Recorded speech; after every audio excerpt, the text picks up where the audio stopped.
चलिए फिर शो की शुरुआत करेंगे। हॉटस्टार में रहेंगे अगले 1.5 घंटे आपके साथ। और मार्केट में इस समय काफ़ी वॉलेटिलिटी, एसबीआई के नंबर्स फ्लैश हो रहे हैं और समझ में नहीं आ रहा कि नंबर्स कैसे हैं, क्योंकि वो वही चक दे वाली फीलिंग, लेफ़्ट मारेगी या राइट मारेगी, वो वाला मामला है यहाँ पर। नंबर पोल से बेटर हैं, एनआईएम पोल से बेटर है, सब कुछ बेटर है पोल से, लेकिन स्टॉक चल नहीं रहा है क्योंकि शायद मार्केट इससे भी ज़्यादा कुछ अच्छा एक्सपेक्ट कर रहा था। खैर इस पर थोड़ी देर में बात करेंगे, लेकिन पहले मार्केट की बात करते हैं।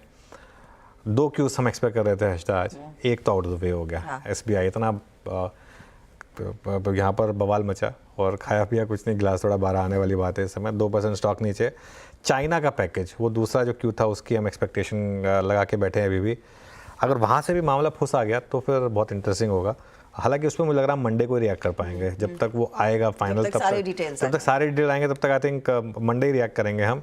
एक पॉसिबिलिटी है कि अगर मार्केट को रंग लगे कि बहुत बड़ा पैकेज नहीं आएगा अगर, तो शायद आखिरी के 1 घंटे में रैली आ जाए। ये एक पॉसिबिलिटी है, अब होगी या नहीं वो पता नहीं, लेकिन काफ़ी उतार चढ़ाव है मार्केट में। सुबह भी हम डिस्कस कर रहे थे, निफ्टी में काफ़ी स्विंग है, लेकिन मार्केट ब्रेथ खराब है और मिड कैप और स्मॉल कैप में गिरावट। आई थिंक आज का सबसे बड़ा स्टैंड आउट पॉइंट वही है, वापस लोगों के पोर्टफोलियो हर्ट करने लगे हैं। आज सुबह से मुझे काफ़ी मैसेजेस भी आए हैं कि अब तो कैपिटल भी जा रही है, फॉरगेट अबाउट। अब हम उस स्टेज में आ गए जहाँ लोगों की कैपिटल जा रही है। अब तक तो चलिए ठीक है, सिर्फ गेंस कम हो रहे थे, अब कैपिटल जा रही है, अब आप उस स्टेज पर आ गए हैं यहाँ पर।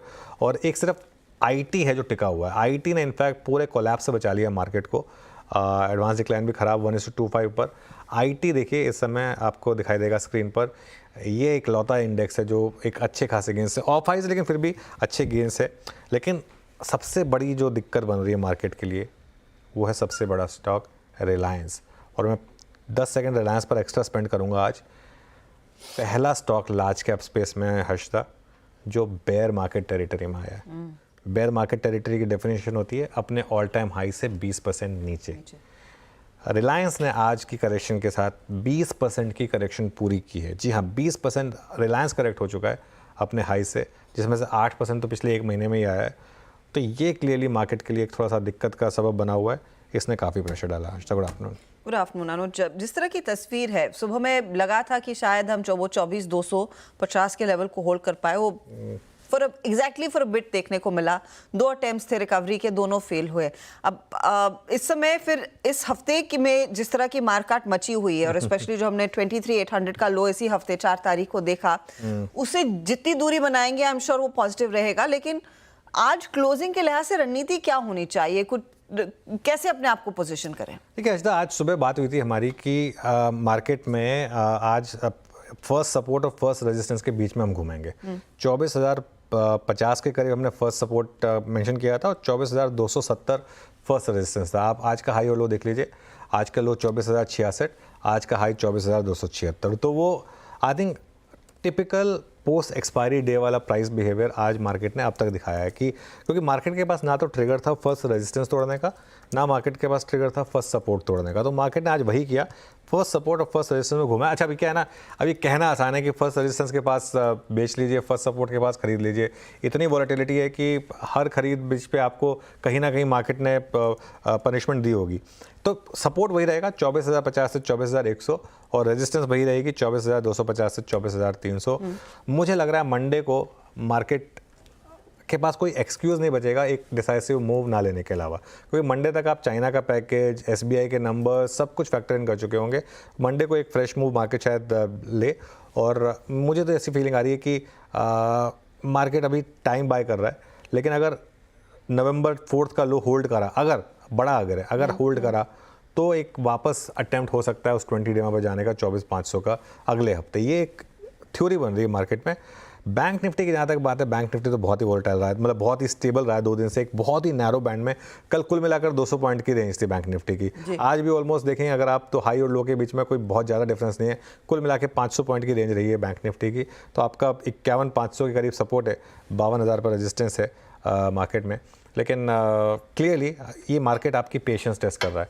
और ये मैं एक और चीज़ बताऊँ, ये मार्केट में ऐसे फेजेस आने बहुत ज़रूरी हैं, क्योंकि मार्केट में अगर सिर्फ वो वाले फेजेस है ना जिसमें आप बस कभी भी पैसा डालो पैसा बन जाता है, वो आपको फिर थोड़ा बिगाड़ देता है।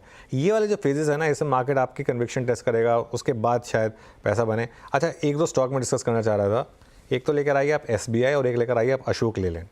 SBI अभी थोड़ी देर में आई थिंक मैनेजमेंट की कमेंट्री में पता चलेगा कि एग्जैक्टली क्या हुआ है वहाँ पर, लेकिन SBI बात करते करते डे लो पर आया है। लेकिन दूसरी तरफ अशोक लेलैंड देखिए आप, वो डे हाई पर आया है। आई थिंक अशोक लेलैंड के नंबर्स अच्छे थे, मार्केट को कुछ हद टाइम तक शायद बिलीव नहीं हुआ कि ये नंबर ठीक है या नहीं है। इसमें शॉर्ट्स भी थे, काफ़ी फ्यूचर डिस्काउंट पे थे। यहाँ पर थोड़ी सी रैली आई, लेकिन SBI डे लो पर आया। ओके, तो SBI डे लो पर, अशोक लेलैंड दूसरी तरफ 2% ऊपर। आगे डिटेल में चर्चा करेंगे। ऑफ कोर्स SBI के मैनेजमेंट आउटलुक पर भी नजरें रहेंगी। इस बीच हमारे जानकारों का पैनल तैयार है। फंडामेंटल्स पर राजेश अग्रवाल हमारे साथ कोलकाता से जुड़ेंगे टेक्निकल कॉल्स के लिए। हम बात करेंगे प्रकाश गाबा, मानस जायसवाल, प्रशांत सावंत, रचना वैद, कविता जैन और स्नेहा सेठ से। 225 पर हम सैटेलाइट स्पेक्ट्रम पर यहाँ पर घमासान मचता हुआ दिखाई देगा। आसी मनचंदा को जोड़ेंगे। ITD सीमेंटेशन के मैनेजमेंट से बातचीत होगी आज नंबर्स पर, और फिर बात करेंगे हम आने वाले नतीजों की। और ध्यान रखिएगा over the weekend Asian Paint, Divi's, औरों के नंबर्स आएंगे अगले हफ्ते। बड़ी लिस्ट है नतीजों की, तो सब पर बातचीत होगी। साथ ही हमारे साथ अल्केमी कैपिटल के क्वांट हेड और जुड़ने वाले हैं आज आलोक अग्रवाल, उनसे भी बातचीत होगी। फिर of course BT, ST, STBT etcetera आपके रेडार पर लेकर आएंगे। लेकिन फटाफट से आपकी स्क्रीन पर वो ट्रेड्स लेकर आते हैं जहां पर सबसे ज़्यादा एक्शन तेज़ी या मंदी का होता दिखाई दिया है। देखिए, सुबह में जो सारे तेज़ी वाले तरफ काउंटर्स थे वो उतनी तेज़ी इस समय नहीं दिखा रहे हैं, ये आपको जहन में रखना है। जहां पर ड्रैग आया है उसमें ट्रेंड शामिल है। कल की बिकवाली के बाद आज वो सिलसिला बरकरार है। कोल इंडिया, एशियन पेंट्स में वीकनेस है। State bank of India additional दबाव डाल रहा है। साथ ही अगर आप गौर करिएगा, आरती, चंबल, पेट्रोनेट और सेल जैसे स्टॉक्स में भी बिकवाली का दबाव ही देखने को मिल रहा है। इन्फी, टेक महिंद्रा, विप्रो और M&M की कमेंट्री अच्छी थी, तो उस लिहाज से उन स्टॉक्स में कुछ तेज़ी बनती हुई दिखाई दी और IT का सहारा है। इंडियन होटल एक बहुत बड़ा मूव है आज के लिए, 7.5% ऊपर। कमिंस प्री कॉल रुझान शांत था, पोस्ट कॉल 3% की तेजी, और अशोक लेलैंड भी तेजी की तरफ आ गया। तो ये फिलहाल एक्शन है। ओके, चलिए अब हमारे पैनल के पास चलते हैं और जानते हैं इस समय की ट्रेड्स मार्केट्स में। निफ्टी 50 पॉइंट नीचे, बैंक निफ्टी 200 पॉइंट नीचे, और पैनल को जोड़ते हैं। गुड आफ्टरनून गावा सर, बताइए आपकी ट्रेड। Good afternoon. मुझे जो पसंद है स्टॉक इस वक्त वो है कमिंस इंडिया। ट्रेड कर रहा है 3657 पर, ओपन हुआ है 3620 पर, उसी के नीचे स्टॉप लगाएंगे, ज्यादा नहीं। मुझे लगता है यहाँ से करीब 3800 तक जाना चाहिए। स्पिल ओवर ट्रेड है नेक्स्ट वीक की कमिंस इंडिया। ओके, तो कमिंस, और ये एक इंटरेस्टिंग ट्रेड साबित हुआ है क्योंकि इस समय ये डे हाई पर नहीं, लेकिन एक मोमेंटम में ज़रूर है उस कमेंट्री के बाद। ये है गाबा जी की राय। कविता जी, आफ्टरनून, आपका trade. Very good afternoon Harsha ji. So मेरा ट्रेड भी इसी सेक्टर से है, that is ABB is looking good. ABB अपने पिवट्स पर ट्रेड एज ऑफ नाउ कर रहा है। शॉर्ट कवरिंग मूव बनते हुए दिख रहा है काउंटर में, बट एक कंडीशनल बाय होगा। वंस ये काउंटर 7150 के ऊपर निकलता है तो यहाँ कन्विक्शन बाइंग आती हुई दिखेगी, और 7240 के लेवल की तरफ, 7240, 7300 के लेवल की तरफ ये बढ़ता हुआ दिखेगा। एंड इन दैट केस आप स्टॉप लॉस मेंटेन कर सकते हैं 7069। ओके, ये हुई कविता जी की ट्रेड ABB इंडिया पर। तो पहले दोनों स्टॉक्स कैपिटल गुड्स स्पेस से आ गए अब तक। अच्छा, आगे बढ़ें इससे पहले एक बार चाइनीज़ मार्केट देखिए ज़रा, और काफ़ी प्रेशर है अब चाइनीज़ मार्केट में। इनफैक्ट ये देखिए स्क्रीन पर, हैंगसेंग करीब 1% डाउन है। इनमें से एक सिर्फ चाइनीज़ मार्केट, ये शंघाई की मार्केट दिखाइए एक, और वो मार्केट देखते हैं वो कहाँ पर ट्रेड कर रहा है। और उसके अलावा मेटल्स में भी काफ़ी प्रेशर है। तो ये इस समय शंघाई देखिए आप, करीब आई थिंक ये रेट शायद अपडेटेड नहीं है, थोड़ा सा अपडेटेड होंगे उसके बाद इनको रिविजिट करेंगे। लेकिन अब बाकी की ट्रेड्स लेते हैं। रचना जी गुड आफ्टरनून। रचना जी, आपकी ट्रेड। जी गुड आफ्टरनून। मेरी तरफ से जो ट्रेड रहेगी दैट इज बर्जर पेंट्स के फ्यूचर्स को हम शॉर्ट करेंगे, और 506 पे है ये, तो 512 का ऐसे लगाएंगे। यहाँ पे पहला टारगेट रहेगा 500 एंड देन होगा 490। पेंट्स में एक अपॉर्चुनिटी इस समय आपने पकड़ी है। मानस, आपका ट्रेड। तो हर्षिता जी, एक सेल रिकमेंडेशन है गोदरेज प्रॉपर्टीज। यहाँ पर ध्यान दीजिए, पहले तो पैटर्न नेगेटिव बन रहा है, लोअर टॉप लोअर बॉटम्स का पैटर्न दिख रहा है चार्ट्स पे, और 200 मूविंग एवरेज के नीचे फिसला है स्टॉक। तो इसके फ्यूचर में जो कि 2730 चल रहा है, वहां पर बिकवाली करने का ट्रेड लेना है। गोदरेज प्रॉपर्टीज के फ्यूचर में 2791 का स्टॉप लॉस लगाना है इस फ्यूचर में, और 2600 रुपए 2600 के टारगेट सेट करने हैं। अगर चाहे तो 2700 वाला पुट ऑप्शन जो 71 रुपीज पे ट्रेड हो रहा है, उसमें खरीदारी कर सकते हैं। 44 रुपीज का स्टॉप लॉस लगाइए और इस ऑप्शन में 140 रुपए के टारगेट सेट करिए। ओके, तो 2600 का आप कॉल ले सकते हैं। ये स्टॉक मंदी की तरफ बैठेगा। सुबह में भी डीएलएफ पर एक शॉर्ट कॉल दिया था। मानस हम गोदरेज प्रॉपर्टीज पर बात कर रहे हैं। 2600 का टारगेट रहेगा और एक शॉर्ट साइड का एक ट्रेड इस समय बनता हुआ साफ दिखाई दिया है। स्नेहा, आफ्टरनून, बताइए आपका ट्रेड। Good afternoon Harshada.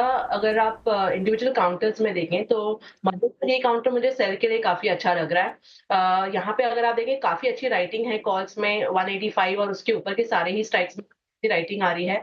मुझे लग रहा है यहाँ से और करेक्शन आ सकता है। और जो मदरसन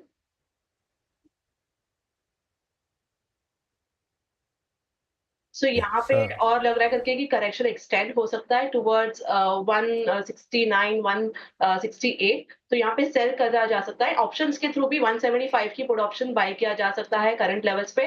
स्टॉप लॉस उसमें अराउंड 4.2 का रहेगा। टारगेट इसमें 8.5 तक के रहेंगे।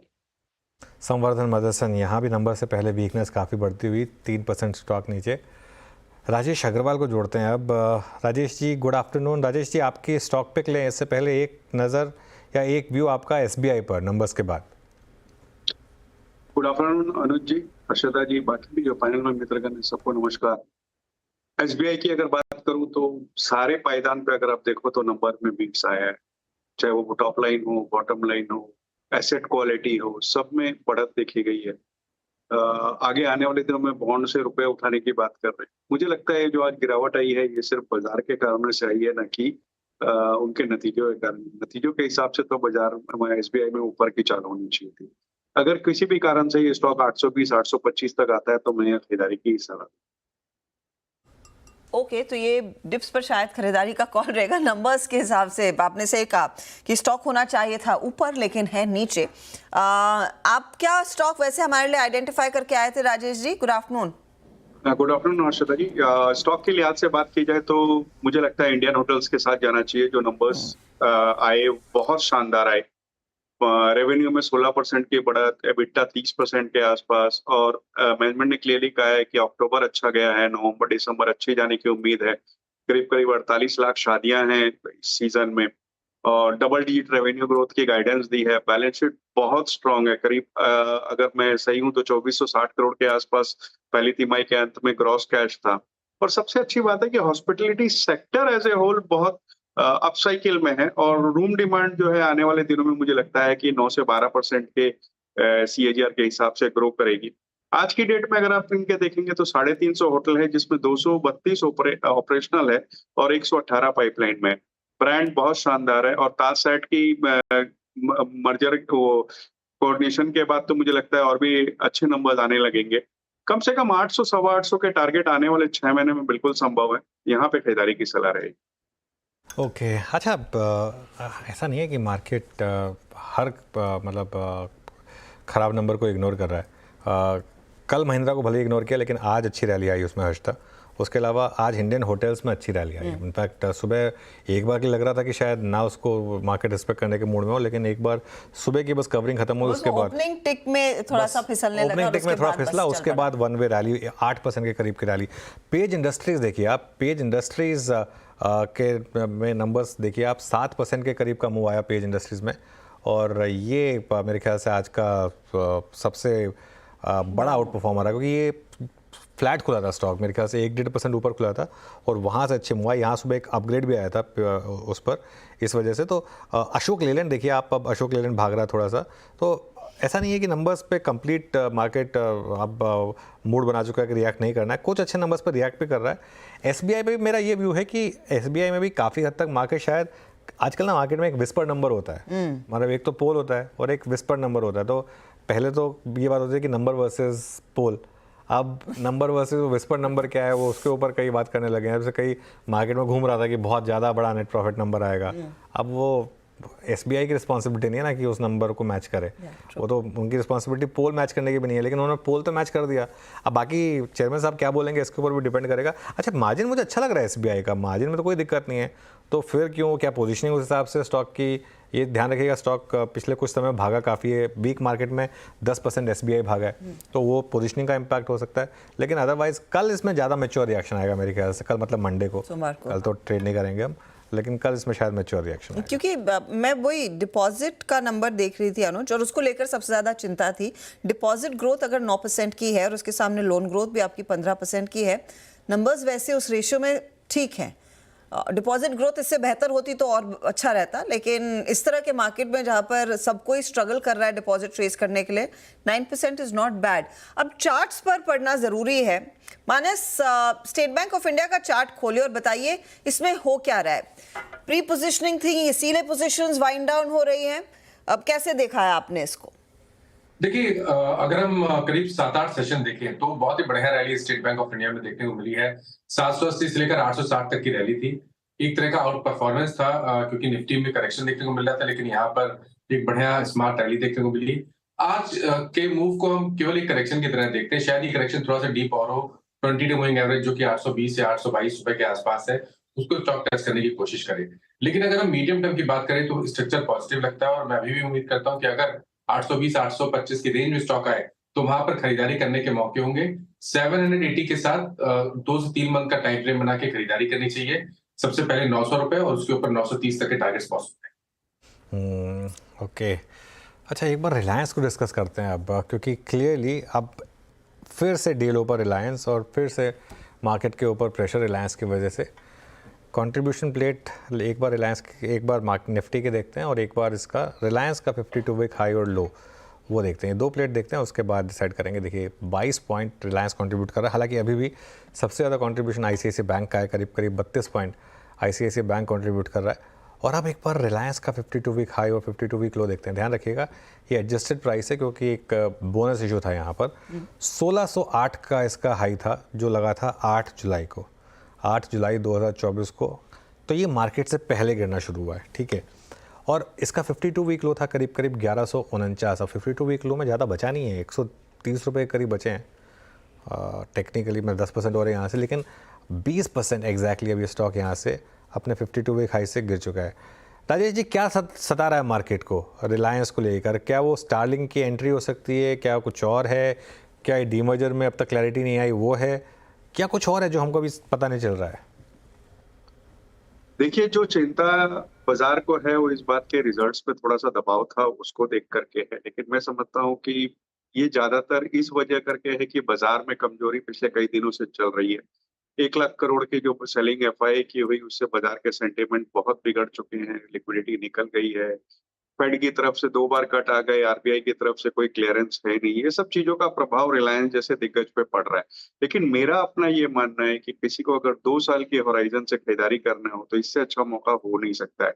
ऊपर के लेवल से करीब 20% टूट चुका है। अगर आप देखो तो OTC बिजनेस में थोड़ा सा दबाव बिल्कुल देखा गया था, लेकिन वहीं सामने में जियो में आरपूज में बढ़त देखी गई थी। जो 2-3 क्वार्टर से लगातार स्टैग्नेंट आरपूज थे, वहां 195 रुपए के आरपूज आए। रिलायंस रिटेल में 18,000 के ऊपर के इनके स्टोर्स हैं, और ये बात तो अपनी जगह तय है कि आज नहीं तो कल, 6 महीने बाद, 2 साल बाद, समय अवधि में बता नहीं सकता, लेकिन डीमर्जर वगैरह होना ही है। और जब ये होगा तो एक बड़ा ट्रिगर होगा, इसमें वेल्थ क्रिएशन होगी। मैं समझता हूँ कि लॉन्ग टर्म के लिए ये स्टॉक बहुत अच्छे भाव में मिल रहा है, यहाँ पे बिल्कुल खरीदारी करनी चाहिए। एक मुश्त कोई नहीं खरीद पाए तो कम से कम स्टैगर्ड भाव में बिल्कुल खरीदारी करें। वो तो मुंद्रा, ओके चलिए, तो ये इसमें रिलायंस पर एक व्यू, इस पर एक चार्ट चेक भी हो जाए अगर रचना जी, रिलायंस एक बार चार्ट चेक कर देंगे इसका। जी, रिलायंस का चार्ट चेक यही कह रहा है कि यहाँ पे काफी कोशिश करी गई है ऊपर जाने के लिए 2 दिन पहले, और उसके बाद यहाँ पे गिरावट शुरू हुई है। हालांकि प्राइस अभी थोड़ा ओवरसोल्ड रीजन में है, और अगर आप थोड़ा सा हाई टाइम फ्रेम चार्ट पे देखें, वीकली चार्ट्स पे, तो 200 पीरियड एवरेज भी काफी नजदीक है, विच इज अराउंड 1250। तो वहां पे जब ये काउंटर पहुंचेगा तब एक बाउंस का उम्मीद जरूर बनेगा, करीब 1250 के आसपास। तो यहाँ से 30 रुपए की फॉल के बाद थोड़ा सपोर्ट इमर्ज होना चाहिए। ओके तो ये फिलहाल RIL देखते कहाँ पहुँचाता है हमें, फिलहाल 2% नीचे, और ये एक बड़ा अंडर परफॉर्मर अनफॉर्चुनेटली इस मार्केट का बना है, यही ड्रैग कर रहा है। चलिए अब टेलीकॉम स्टॉक्स की बात कर लेते हैं। टेलीकॉम रेगुलेटर TRAI आज सैटेलाइट स्पेक्ट्रम आवंटन की शर्तों पर सभी स्टेक होल्डर्स के साथ बैठक कर रहा है। सैटेलाइट स्पेक्ट्रम को लेकर टेलीकॉम कंपनियां और इलॉन मस्क की कंपनी स्टारलिंक आमने सामने हैं। टेलीकॉम कंपनियां स्पेक्ट्रम की नीलामी चाहती है, लेकिन स्टारलिंक आवंटन की मांग कर रही है। ज्यादा डिटेल्स के लिए असीम मनचंदा के पास चलेंगे। असीम बताइए यहाँ पर किस करवट बैठेगा ऊँट, क्योंकि मामला है पेचीदा और आई थिंक सभी को इक्वल पार्टिसिपेशन चाहिए इसमें। जी सही कहा आपने। देखिए सैटेलाइट स्पेक्ट्रम का ऑक्शन हो या इसका एलोकेशन हो, इसको लेकर के काफ़ी विवाद है। टेलीकॉम कंपनियां और जो सैटेलाइट सर्विसेज देने वाली कंपनियां हैं वो आमने सामने है। जो भारतीय एयरटेल है, वोडाफोन आइडिया है या रिलायंस जियो है, इन तीनों कंपनियों ने मांग की कि सरकार सैटेलाइट स्पेक्ट्रम की ऑक्शन कराए ताकि एक लेवल प्लेइंग फील्ड मिल सके। जो टेलीकॉम कंपनियां सर्विसेज प्रोवाइड करा रही है और सैटेलाइट सर्विस कंपनियां जो है अगर वैसी सर्विस प्रोवाइड कराना अगर शुरू कर देंगी तो उनके लिए एक लेवल प्लेइंग फील्ड नहीं मिलेगा। लेकिन जो सैटेलाइट कंपनियां हैं वो ये चाहती हैं कि सरकार टेलीकॉम जो सैटेलाइट कंपनियों को जो स्पेक्ट्रम है वो आवंटन दे और उसके ऊपर कोई भी चार्ज ना लगे। तो इस टेलीकॉम रेगुलेटर ट्राई ने इसको लेकर के एक कंसल्टेशन पेपर जारी किया था और आज सभी स्टेक होल्डर के साथ टेलीकॉम रेगुलेटर ट्राई बैठक कर रहा है और इस बैठक के बाद टेलीकॉम रेगुलेटर ट्राई अपनी सिफारिशें देगा। इस बैठक के अंदर भी हमको काफी सारा फायरवर्क देखने को मिला।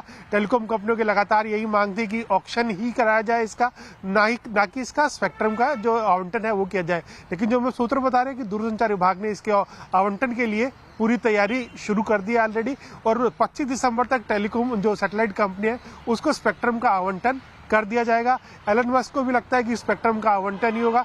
तो कुल मिलाकर के सरकार इसकी तैयारी कर रही है कि दिसंबर तक टेलीकॉम कंपनियों को स्पेक्ट्रम का एलोकेशन कर दिया जाए और जनवरी से जो कंपनी है वो अपनी सर्विसेज दे सके। तो अब सारा का सारा दारोमदार ट्राई की रिकमेंडेशंस के ऊपर है कि ट्राई किन शर्तों के ऊपर स्पेक्ट्रम का आवंटन करने की मंजूरी देता है।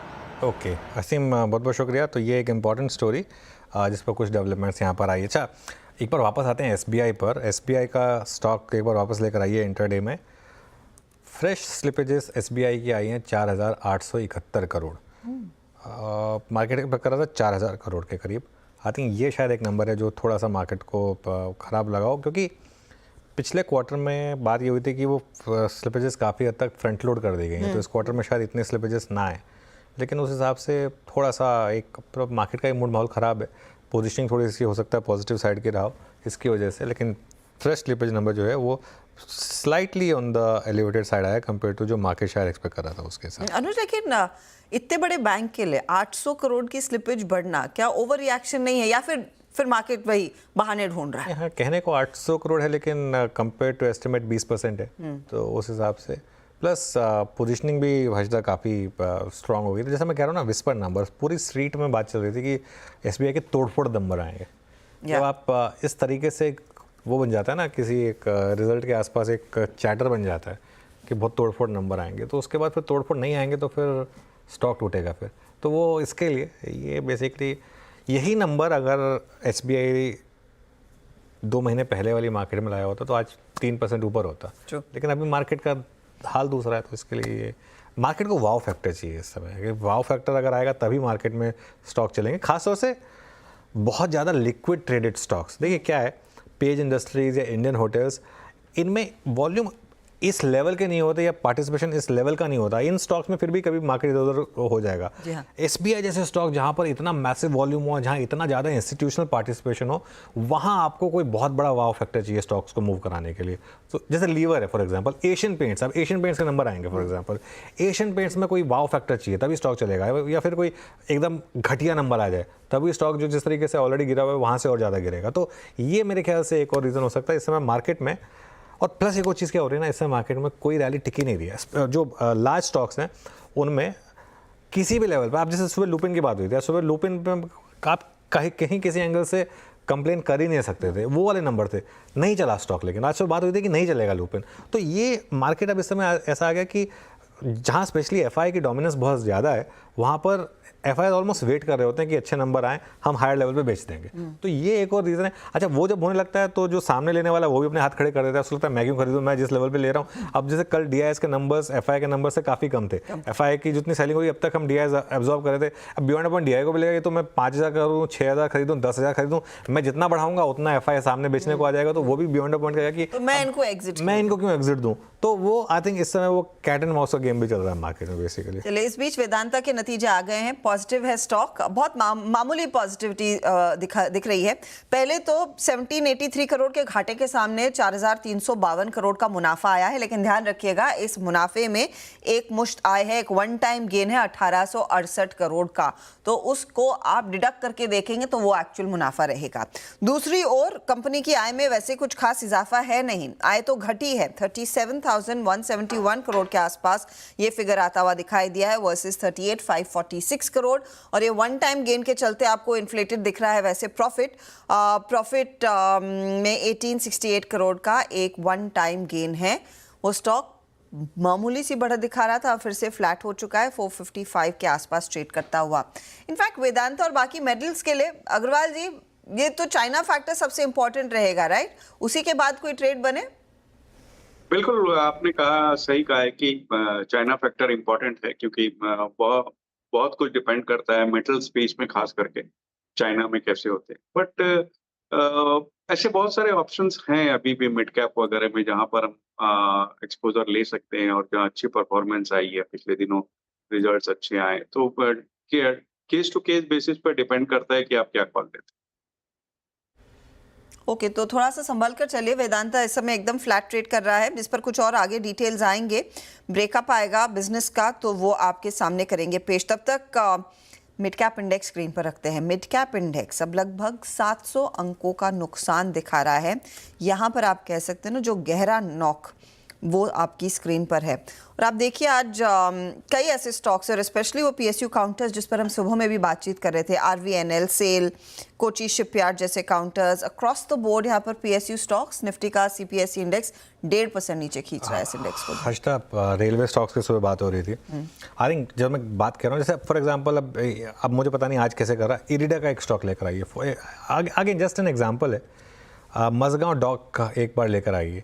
ये कुछ ऐसे स्टॉक्स हैं जो मैं अज्यूम कर रहा हूँ अपने आप कि ये स्टॉक्स नीचे होंगे आज, क्योंकि इसमें हर लेवल पर लोगों को बोला गया कि नहीं और लीजिए और लीजिए और लीजिए। ये दिक्कत वहाँ पर है। ये स्टॉक्स आप जिस तरीके से आप थोड़ा सा करेक्ट होने में, RBNL, IRCON, beyond the point, मतलब कहीं ना कहीं तो वैल्यूएशन नाम की भी कुछ चीज़ होती है। हुडको क्या भागा था ज़बरदस्त। आई थिंक थोड़ा सा पीएसयूज़ में तो खास तौर से बहुत ज़्यादा ओवरऑन्ड हो गए थे पीएसयू। आई थिंक ये इस पर बात हुई थी, हमारी पॉडकास्ट में बात हुई थी, इवन दिवाली शोज़ पर भी बात हुई थी कि एक स्पेस है जहाँ पर शायद लोग प्रिपेयर्ड नहीं है एक करेक्शन के लिए। सौरभ मुखर्जी से बात हुई थी। हाँ। अभी सौरभ मुखर्जी ने बहुत अच्छे से एक्सप्लेन किया था कि क्या पीएसयू स्टॉक्स में इस समय चल रहा है और क्या होने का रिस्क है।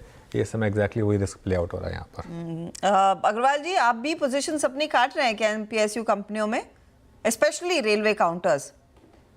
देखिए, रेलवे काउंटर्स में कुछ प्रॉफिट बुकिंग आई शुरुआत के दिनों में, और अब तो ऐसा है कि लोगों में कैपिटल लॉस हो रहे हैं। ये बात सही है, हर लेवल्स पे लोगों ने खरीदारी करी, ओवर एक्सपोजर हो गया था।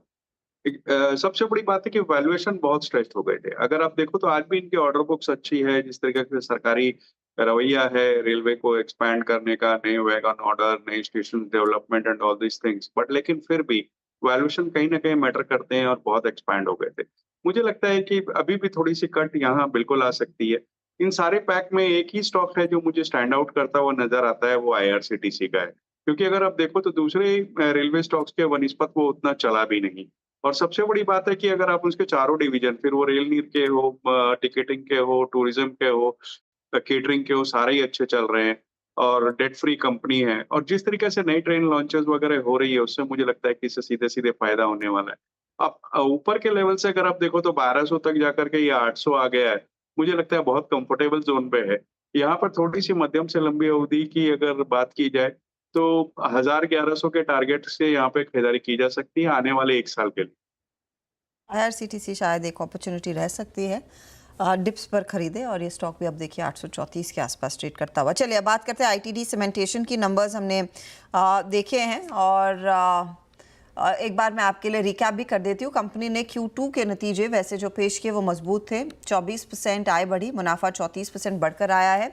बिट्टा ग्रोथ 15% की रही है। हालांकि मार्जिन्स जो हैं वो थोड़े से प्रेशर में आते हुए दिखाई दिए थे, तो उस लिहाज से आपको इस नंबर को पढ़ना चाहिए। स्टॉक भी आपकी स्क्रीन पर लेकर आएंगे। रिसेंटली ऑफ कोर्स इनकी पेरेंट कंपनी ने अपना हिस्सा बेचने की भी बात आगे बढ़ाई है। कंपनी के CFO प्रसाद पटवर्धन हमारे साथ है। प्रसाद जी, स्वागत है आपका। एक चीज़ हमने नोटिस की है, ये सीमेंट सेक्टर के लिए क्वार्टर थोड़ा सा बिगड़ा हुआ था। कई सारी कंपनियों के नंबर्स में प्रेशर है, आपके नंबर्स अच्छे हैं लेकिन थोड़ा सा मार्जिन्स पर दबाव देखने को मिला। मुझे समझा पाएंगे कि एग्जैक्टली इंडस्ट्री में इस समय हो क्या रहा है? गुड आफ्टरनून और मुझे बुलाने के लिए थैंक यू। मैं आपको पहले बताना चाहूंगा कि हम सीमेंट इंडस्ट्री में हम नहीं है, हम इंफ्रास्ट्रक्चर डेवलपमेंट करते हैं। सीमेंट हम कंज्यूम जरूर करते हैं। आप सीमेंट कंज्यूम करते हैं, इसीलिए मैं पूछना चाह रही हूँ कि सीमेंट इंडस्ट्री में हो क्या रहा है, क्योंकि आपके नंबर्स अच्छे हैं लेकिन जहां से आप रॉ मटेरियल लेते हैं उन कंपनियों की हालत खराब है। हाँ, नहीं, सीमेंट का कंजम्पशन तो हमारे प्रोजेक्ट्स में जो काफी मतलब हद का होता है और वो तो बराबर ढंग से चल रहा है। हम सीमेंट उठा भी रहे हैं डिफरेंट मैन्युफैक्चरर से और हमें तो कोई सप्लाई में या प्राइसिंग में कुछ ज्यादा दिक्कत आ नहीं रही है उसमें सीमेंट की तरफ से। जी, गुड आफ्टरनून। अब आप अदानी ग्रुप की एंटिटी बनेंगे, तो अदानी ग्रुप की तरफ से क्या कम्युनिकेशन है, क्या स्ट्रैटेजी होगी आगे जाते हुए? नहीं, अभी तो ये डील सिर्फ अनाउंस हुआ है कुछ 15 दिन पहले। अभी बहुत सारे कॉर्पोरेट और रेगुलेटरी अप्रूवल्स लेने के बाद ये ट्रांजैक्शन कंक्लूड होगा। बट हमको जो लगता है कि ये विन विन सिचुएशन ही होगा दोनों के लिए, हमारे लिए और अडानी ग्रुप के लिए भी। मुझे ये लगता है क्योंकि हमारी एक्सपर्टीज है इंजीनियरिंग कंस्ट्रक्शन की और इंफ्रास्ट्रक्चर ये एक बड़ा फोकस है अडानी ग्रुप का। तो हम उनके साथ काम करने में हमको मजा आएगा, काफी काम आएगा हमारी तरफ। ये उम्मीद है और बाहर का भी काम हम करते रहेंगे। So we are hoping it will be a win win situation for both. नहीं, वो तो खैर आपकी बात में मानता हूँ, लेकिन अदानी ग्रुप की डील नॉर्मली उसको कोई प्रॉब्लम आती नहीं है। तो ये मतलब मैनेजमेंट सेम रहेगी या कुछ चेंजेस होने के रिस्क हैं?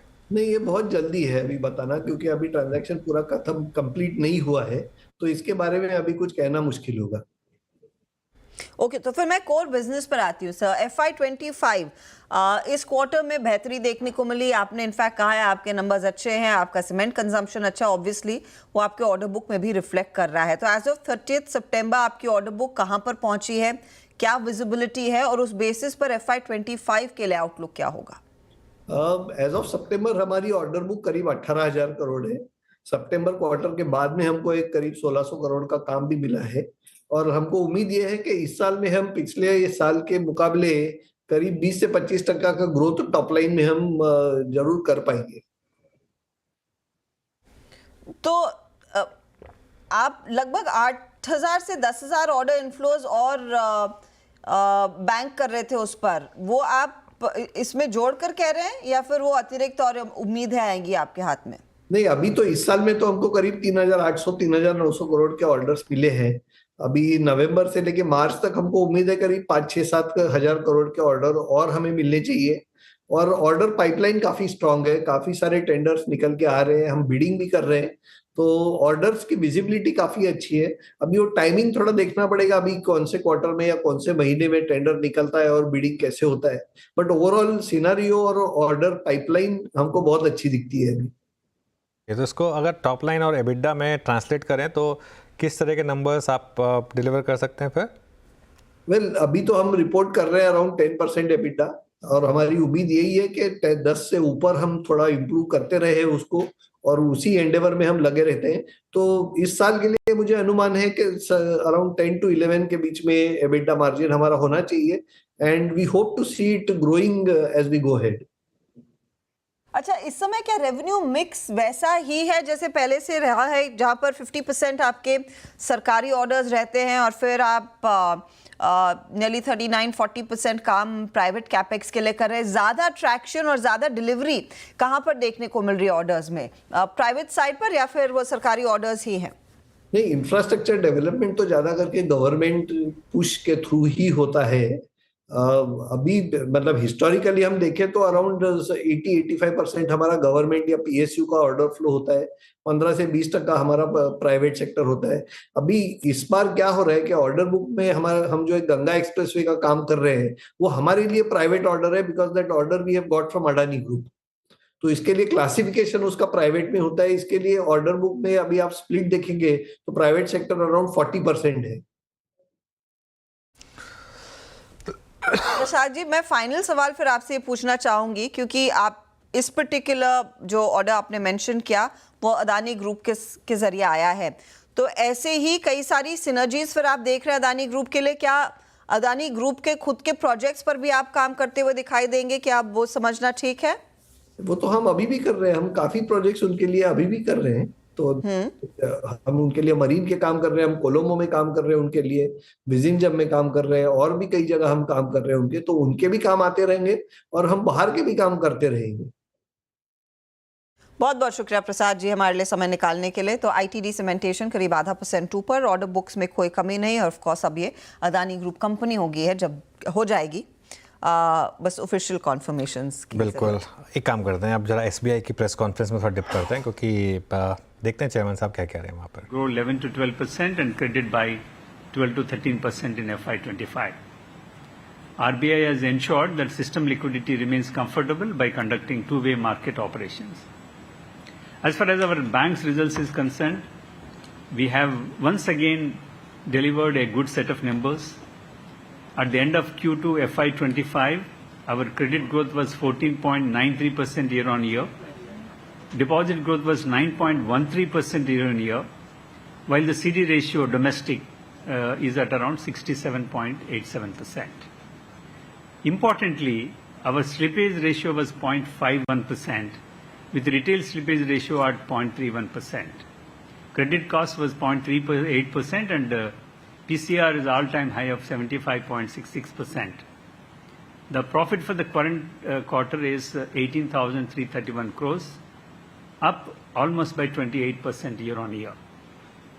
As far as in the part of business growth, I would like to make a special mention of the deposit growth, which we've been very seriously pursuing.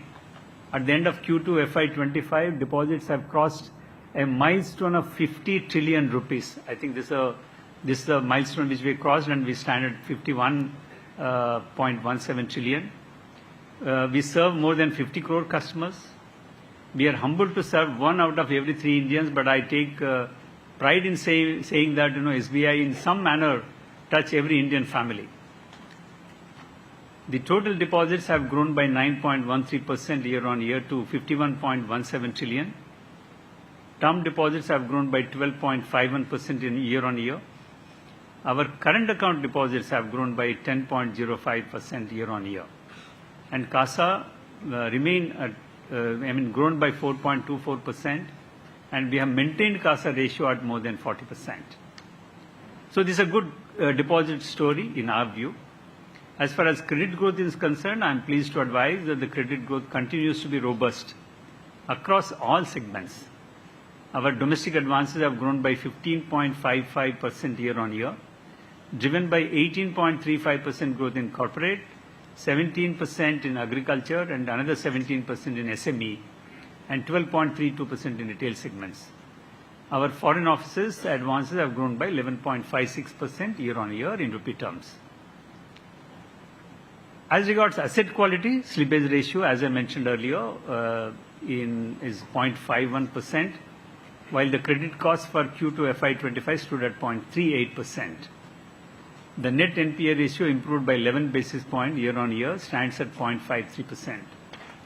We have a well-provided NPA book, as mentioned earlier, with a PCR of 75.66%. These indicators of asset quality highlight the robust quality of our loan portfolio. As far as liquidity is concerned, our liquidity position is comfortable, with the liquidity coverage ratio being about 129% as on 30th September, while the domestic CD ratio was at 67.87%, indicating a significant potential to grow our credit portfolio. The bank remains well capitalized, and we have sufficient headroom to take care of business growth requirements. Our capital adequacy ratio is at 13.76% without considering plowback of profits and is well above the regulatory requirement. And if we include the profits for H1 FY25, our CAR would be at 14.79%. As in the digital journey, I'm happy to share that the progress we are making in digital banking is paying dividends. More than 8 crore customers have been registered on YONO, driving digital agenda of the bank. 61% of regular saving bank accounts are opened through YONO in Q2 FY25. Our subsidiaries are also consistently performing well and continue to create significant value for all the stakeholders. We will nurture these subsidiaries and maintain leadership position in the respective businesses. We are glad to report that the bank continues to report ROA and ROE greater than 1% and 20% respectively at the end of half year FY 2025. While we are glad about the outcomes in Q2 FY25, we are also mindful of areas for further improvement. On the liability side, we continue to focus on increasing our share in current account while maintaining our leadership position in savings bank deposits. Okay चलिए, जो SBI chairman बोल रहे हैं वो आप नीचे टिकर पर सुनते देखते रहेंगे और उसके बाद अगर कोई और इम्पॉर्टेंट इन्फॉर्मेशन होगी तो हम कट बैक करेंगे. अभी के लिए काम करते हैं. 240 हुआ है तो 4 का चौका की शुरुआत करते हैं, फिर अर्निंग्स प्रीव्यू करेंगे. स्नेहा जी के पास चलेंगे सस्ता ऑप्शन ट्रेड के लिए, उसके बाद चलेंगे रचना जी के पास एफएनओ सुपरस्टार ट्रेड के लिए, कविता जैन के पास चलेंगे चार्ट का चमत्कार के लिए और मिड कैप फंडा के लिए फिर चलेंगे राजेश अग्रवाल के पास. तो राजेश जी आज इकलौते हैं इस महिला मंडली में इस समय. हम बाकी पूरा इस समय आज हमारा जो पैनल है वो विमेन पावर. स्नेहा जी शुरुआत करिए, फिर बताइए आपकी ट्रेड. सो मुझे M&M ये काफी इंटरेस्टिंग लग रहा है. अगर आप काउंटर देखें, थोड़ी सी प्रॉफिट टेकिंग आई थी और आज की सेशन में नियरली 2% ऊपर है. काउंटर ऑप्शंस एक्टिविटी काफी इंटरेस्टिंग है, जहाँ पे हम देख रहे हैं कि out of the money calls में काफी अच्छी अनवाइंडिंग आ रही है. तो मेरा मन है यहाँ पे हम 3000 की जो कॉल है वो बाय करके ट्रेड कर सकते हैं. करंट लेवल्स पे इसे लॉन्ग करना है और इसमें टारगेट और स्टॉप लॉस एटलीस्ट आप एक्सपेक्ट कर सकते हैं कि यहाँ से जब तेजी आएगी तो एक 87 का टारगेट एक्सपेक्ट कर सकते हैं फॉर 3000 कॉल. और स्टॉप लॉस मेंटेन कर रहा है वो आज के लो के आसपास, दैट इज अराउंड 29 का एक स्टिक स्टॉप लॉस लगा.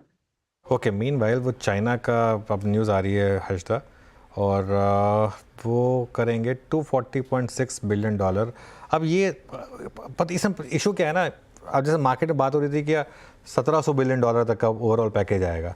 अब इसमें से ये एक पैकेज आया 240 बिलियन का, बाकी इसमें और क्या क्या है तो थोड़ा सा वो उसमें पता करेंगे कि क्या है. लेकिन अभी के लिए 240 बिलियन है. खाली 240 बिलियन है तो कोई बहुत बड़ा अमाउंट नहीं है वैसे, मतलब काश हमारे पास हो 240 बिलियन. मैं उस हिसाब से नहीं कह रहा हूँ कि बड़ा अमाउंट नहीं है, लेकिन मतलब मार्केट के हिसाब से बड़ा अमाउंट नहीं है. बट बाकी देखते हैं आगे जाके क्या होता है. इनफैक्ट मेटल्स पर नजरें होनी चाहिए, तो मेटल इंडेक्स एक बार देख लेते हैं इस खबर के बाद कहाँ पर है और उसको थोड़ी देर में रिविजिट भी करेंगे. लेकर आइएगा एक बार मेटल इंडेक्स इस पर्टिकुलर डेवलपमेंट पर. 69 पॉइंट्स की गिरावट इस समय मेटल इंडेक्स में देखने को मिल रही है, ये आप जहन में रखिएगा. चलिए, तो स्नेहा ने M&M का कॉल दिया, 3000 का आप कॉल लेकर चलेंगे. 53 पर है, 87 इनका टारगेट है. रचना जी बताइए एफएनओ सुपरस्टार. जी, मेरी तरफ से SBI रहेगा. SBI में नीचे से सपोर्ट आया है 838 के करीब.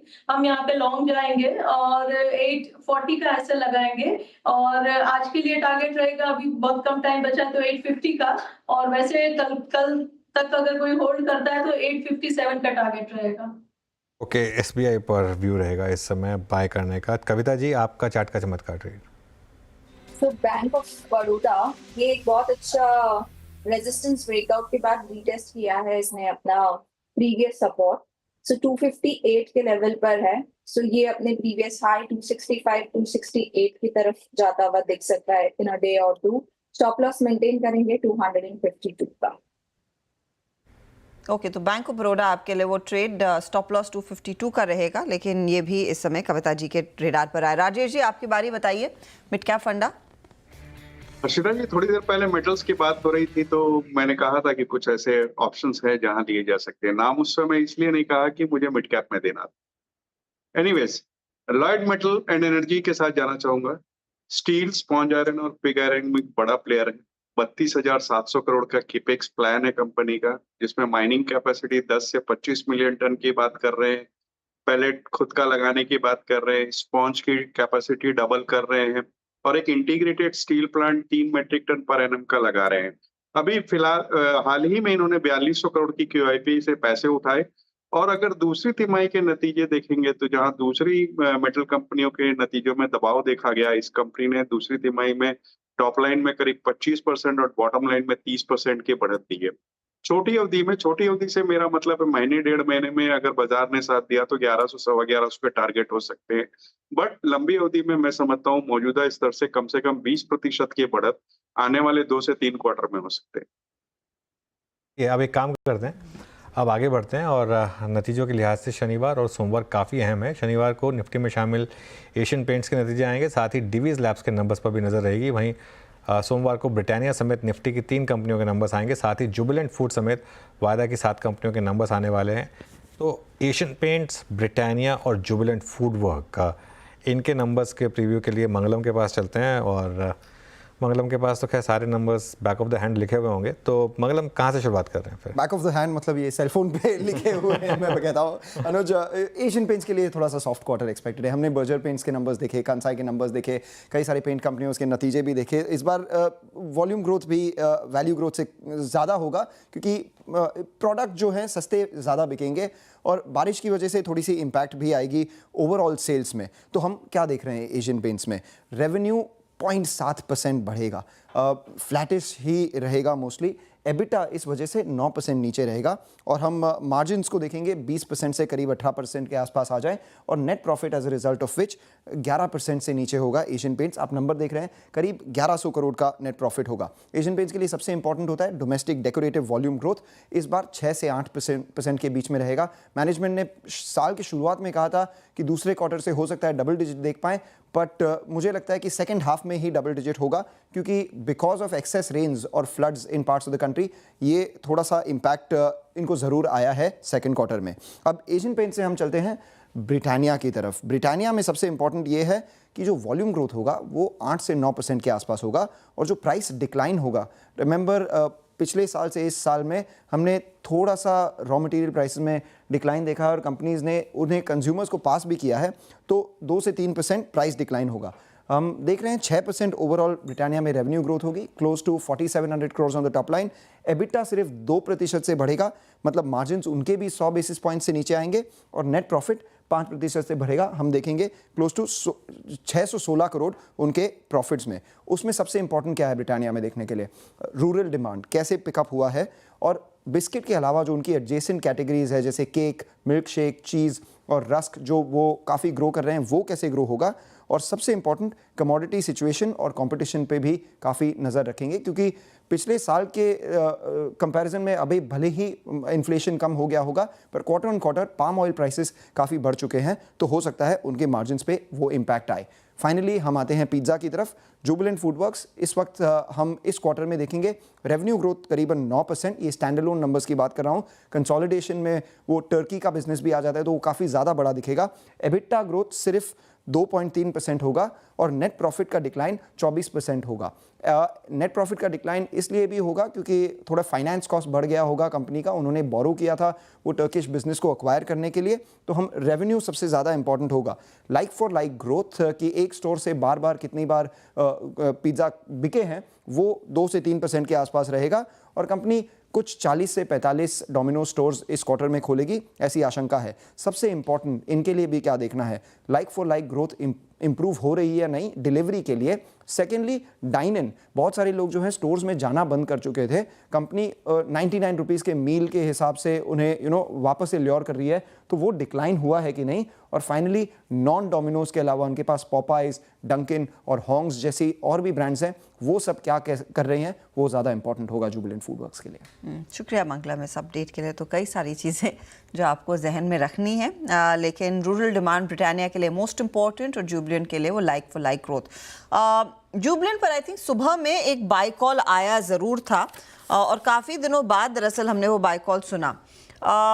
चार्ट्स पर आज करीब 1.5% ऊपर है ये काउंटर। राजेश जी बताइए, जुबिलेंट फूड्स आपको क्या लग रहा है, नंबर्स क्या बेहतर हो सकते हैं आज के लिए, पोजीशन कैरी करनी चाहिए, सोमवार को ही समझ में आएगा कि वो उसमें पैसा बनेगा या नहीं? देखिए, मैं नहीं समझता कि बाजार के मूड को देखते हुए इस वक्त कैरी करनी चाहिए पोजीशन। नंबर्स आने के बाद कॉल ले तो बढ़िया है। वैसे कंपनी के वैल्यूएशन ठीक ठाक हो गए हैं। सेम स्टोर सेल्स ग्रोथ की एक बड़ा पैरामीटर होगा जो देखने लायक होगा। बाकी दूसरी चीजें तो जैसे सबको ही पता है कि डाइन इन थोड़ा से मार खा रहे हैं, और इस क्वार्टर में जबकि त्योहारों का सीजन इस क्वार्टर में आया है, तो मुझे लगता है तीसरी तिमाही में नतीजे थोड़े से बेहतर होते हुए नजर आएंगे। मेन फैक्टर हमारे हिसाब से जो देखने का वो एसएचजी का रहेगा, और नई पोजीशन के लिए मैं रिजल्ट्स का इंतजार करूँ। ओके, तो नई पोजीशन के लिए रिजल्ट का इंतज़ार करेंगे और उसके बाद ही ट्रेड लेंगे। चलिए एक काम करते हैं, अब डिवीज लैब्स स्टॉक काफ़ी स्ट्रॉन्ग है एक्चुअली। ना सिर्फ आज, अच्छा आज सुबह स्ट्रॉन्ग था लेकिन अब थोड़ा वीक हो गया है, लेकिन पिछले कुछ दिनों में इसमें काफ़ी स्ट्रेंथ रही है। इनफैक्ट जब से निफ्टी से बाहर निकाला गया है स्टॉक, अमूमन जैसा होता है स्टॉक्स उसके बाद चलते हैं, और एक महीने में छम हुआ है यहाँ पर। इसके नंबर्स कैसे होंगे विनी से जानते हैं। विनी बताइए क्या एक्सपेक्ट करें? बिल्कुल, तो ये टाइम डीवीज लैब के जो नंबर्स है यहाँ पे अच्छी ग्रोथ एक्सपेक्टेड है, 17% की ग्रोथ रेवेन्यू में एक्सपेक्टेड है, और मार्जिन्स एक्सपेक्टेड है कि वो भी एक्सपैंड हो जाएंगे। ओवरऑल वैल्यू बेसिस पे EBITDA भी देखें तो वहाँ पे भी 40% की ग्रोथ एक्सपेक्टेड है, और प्रॉफिट पे 41% की ग्रोथ। नव रेवेन्यू ग्रोथ ये इसको क्या सपोर्ट कर रही है, 17% जो रेवेन्यू ग्रोथ है उसको क्या सपोर्ट कर रही है, तो वह है कस्टम सिंथेसिस सेगमेंट जो है कंपनी का, वहाँ पे उसको सपोर्ट मिल रहा है। सेगमेंट के नए प्रोजेक्ट्स हैं, लॉन्चेस हुए हैं, वहाँ पे वो सपोर्ट कर रहे हैं ओवरऑल ग्रोथ को।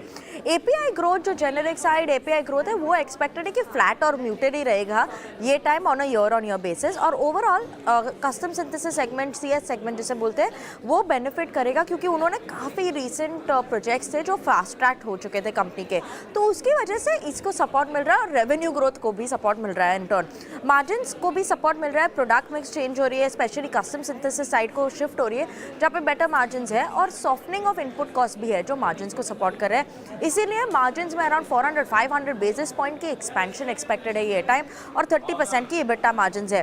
काफ़ी सारे इंपॉर्टेंट फैक्टर्स है कंपनी को वॉच आउट करने के लिए। एपीआई बिजनेस क्या है, मार्जिन आउटलुक क्या है आगे जाते हुए, अपडेट ऑन बिजनेस प्रोजेक्ट्स क्योंकि बायोसिक्योर एक्ट आ गया है तो उसका क्या बेनिफिट मिलेगा कंपनी को, और लास्टली लॉन्चेस क्या है नए मॉलिक्यूल साइड पे, ये इंपॉर्टेंट फैक्टर्स है वॉच आउट करने के लिए।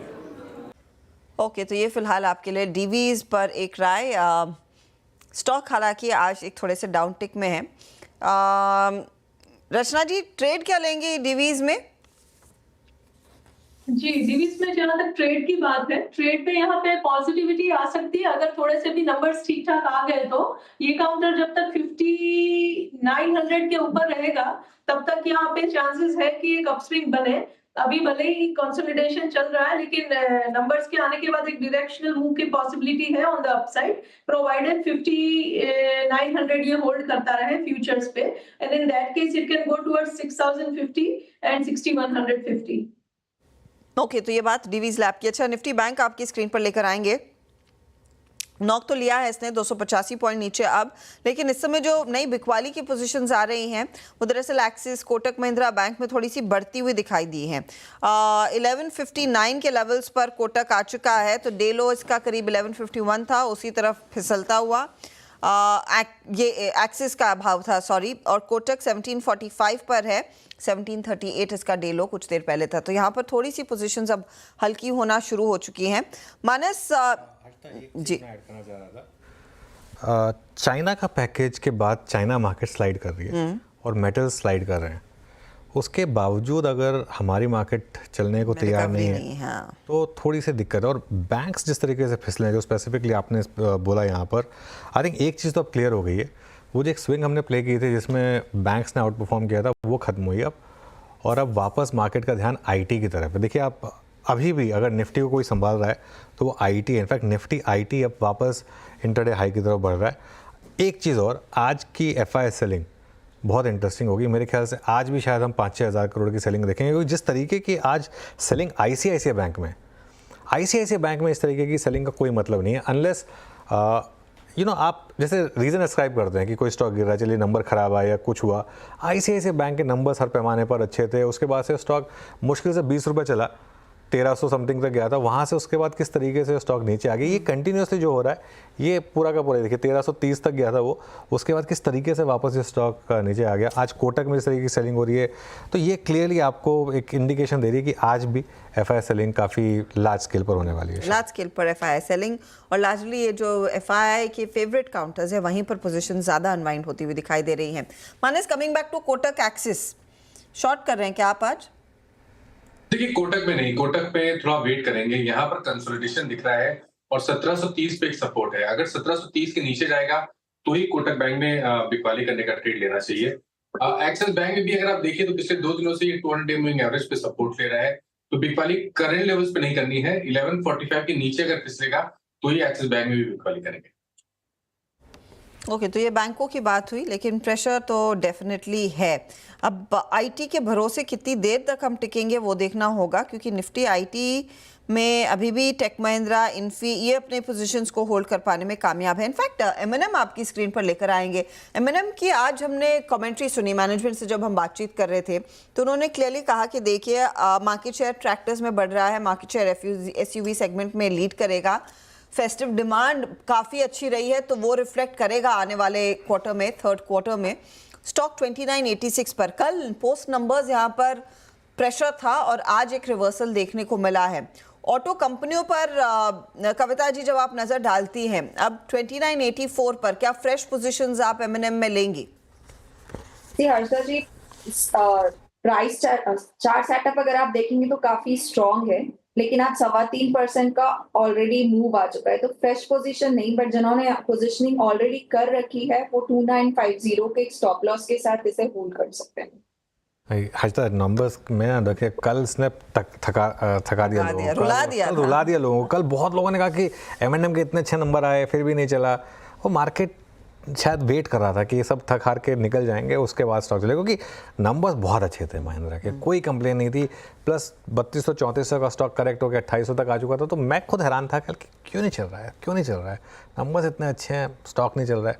और आज देखिए आप, अगर आपने कल बेच दिया तो आज फिर मार्केट कह रही हुई कि बस मैं उसी का वेट कर रही थी कि आप बेच दें, उसके बाद में चलूँगी। ये मार्केट का नियम है, आप तो जब थक हार के बेच देते हैं उसके बाद ही स्टॉक चलने शुरू होता है। एक्चुअली अनुज, पर मेरे को ये भी लग रहा है ना, जिस तरह के नंबर्स आ रहे हैं स्पेशली अच्छे नंबर्स पर, वो जब स्टॉक नहीं चलता है तो मेरे ख्याल में वो जल्दबाजी भी नहीं करनी है। ये मार्केट आपको शायद अच्छे क्वालिटी स्टॉक्स देने का मौका भी दे रहा है, बार बार दे रहा है। नहीं, कि उसमें हो क्या रहा है ना हर्षदा, डर इतना बैठ गया लोगों में, लोगों को लगता है कि अगर मैंने नहीं बेचा मान लो और स्टॉक कोलैप्स कर गया तो क्या करूँगा। क्योंकि अब जैसे अशोक ले लेंगे, नंबर आए 15-20 मिनट तक स्टॉक चला नहीं, लोगों ने बेच दिया, लेकिन उसके बाद स्टॉक में मूव आया, देखिए किस तरीके से 3% के करीब। तो ये बात सही है। असल में आजकल हो क्या गया ना, सब चाहे क्रिकेट हो चाहे मार्केट हो, सब वो 2020 और 2 मिनट क्विक मैगी वाला मामला बन गया। सच बता रहा हूँ मैं, हर किसी को ना बस पेशेंस नाम की चीज़ ही नहीं है। आज की डेट में लॉन्ग टर्म हो गया है 330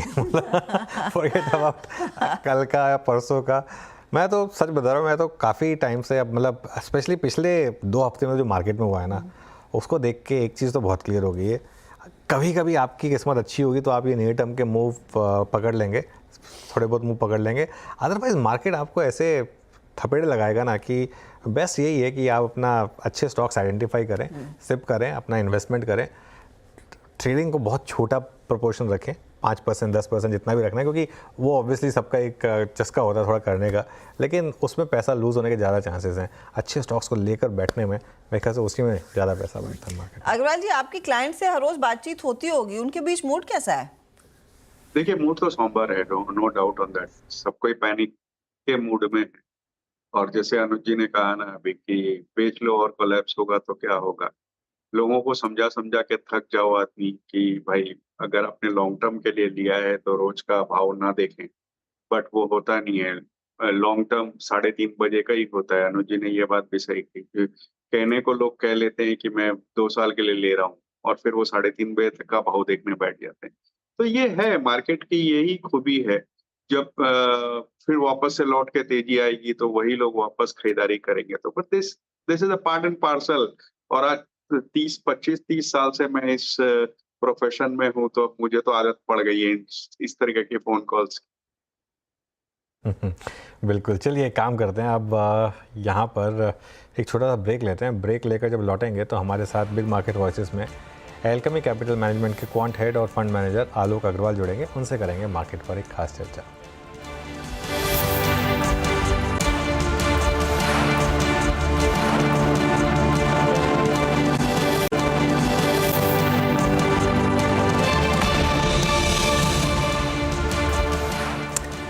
वेलकम बैक। रॉयटर्स पर न्यूज़ आई है कि सीसीआई ने जोमेटो और स्विगी के फूड डिलीवरी कारोबार में नियमों का कुछ उल्लंघन पाया है। थोड़ा ये इसको ठीक करते हैं, फ्लैश को थोड़ा सा अजीब लग रहा है ये, लेकिन यहाँ पर थोड़ी दिक्कत है। जोमेटो करीब 1.5% नीचे, स्विगी का तो आज आईपीओ बंद हो रहा है, तो आज थोड़ा सा ख़राब खबर आ गई उनके लिए। वैसे आईपीओ तो खैर स्क्रैप थ्रू कर चुका है यहाँ पर, लेकिन खैर लिस्टिंग होगी 3 दिन बाद, तब देखेंगे कैसे लिस्ट होगा। चलिए अब बात करते हैं हमारे साथ हमारे बिग मार्केट वॉचेस में हमारे एक्सपर्ट एल्केमी कैपिटल मैनेजमेंट के क्वांट हेड और फंड मैनेजर आलोक अग्रवाल जुड़ गए हैं। आलोक जी से बात करने में बहुत मज़ा आता है वैसे, और एक चीज़ मैं बता दूं, वैसे आलोक जी बहुत अच्छे फंड मैनेजर तो हैं ही, साथ ही मेरे बहुत अच्छे दोस्त भी हैं एक्चुअली। अच्छा। और हम एक ही बिल्डिंग में रहते हैं, इसलिए मैंने ये बात बताई नहीं थी, लेकिन सोचा इस बार डिस्क्लोजर। हाँ, डिस्क्लोजर कर दो। वैसे खैर ऑब्वियसली आप जैसे ये जैसे मैं कह रहा हूँ कि आलोक जी का बहुत अच्छा ट्रैक रिकॉर्ड है मार्केट में पिछले 20 सालों का। आइए उनसे समझते हैं कि अब मार्केट में क्या करना है। आलोक जी गुड आफ्टरनून। तो क्या थोड़ा सा पैनिक है मार्केट में, थोड़ा डर है, ये जो एफआईएस की सेलिंग आ रही है रिलेंटलेस, क्या हम स्टेज में आ गए हैं कि जितनी भी डोमेस्टिक बाइंग हो जाए वो उसको कॉम्पेंसेट नहीं कर पा रही है? हाय अनुज, यस, ये तो देख रहे हैं हम दैट एफआई की काफ़ी सेलिंग है, और अगर मैं पिछले करीब 6 हफ्तों का टोटल भी करूं तो रफली $13 बिलियन के आसपास एफआईएस बेच चुके हैं, तो वो काफ़ी बड़ा नंबर है। अच्छी बात यह है कि उनके सेलिंग के सामने उतनी ही बाइंग डीआईएस की भी हो रही है, तो एफआई सेलिंग एक तरह से नेगेटिव तो होता ही है मार्केट के लिए, लेकिन सबसे खास बात मार्केट के लिए होती है कि ये वही समय था जब अर्निंग सीजन भी ऑन है, एंड अर्निंग्स के वक्त में अगर थोड़ा डिसअपॉइंटमेंट हो, वो भी ऐसे वक्त पे जब एफआईएस भी सेल कर रहे हैं और वैल्यूएशंस भी चीप तो डेफिनेटली नहीं है, तो ऐसे समय पे थोड़ी सी दिक्कत तो रहती है मार्केट के प्राइसेस में, और वही हम देख रहे हैं। इंडाइसेस में तो करेक्शन थोड़ा बहुत दिख रहा है, लेकिन ब्रॉडर मार्केट्स में बहुत सारे स्टॉक्स पीक से 20-25% गिर चुके हैं।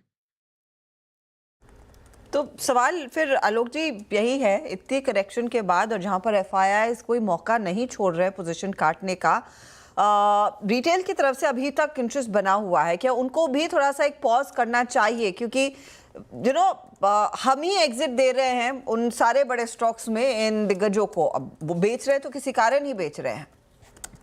नहीं, अगर मैं नंबर्स को पुट अप करूं तो जो $13 बिलियन एफआईएस ने बेचा है वो इंडिया की मार्केट कैप के हिसाब से रफली 0.25% ही होता है, और अगर एफआईएस की सेलिंग बाकी इमर्जिंग मार्केट्स में देखें तो वो भी लगभग इसी रेंज में है।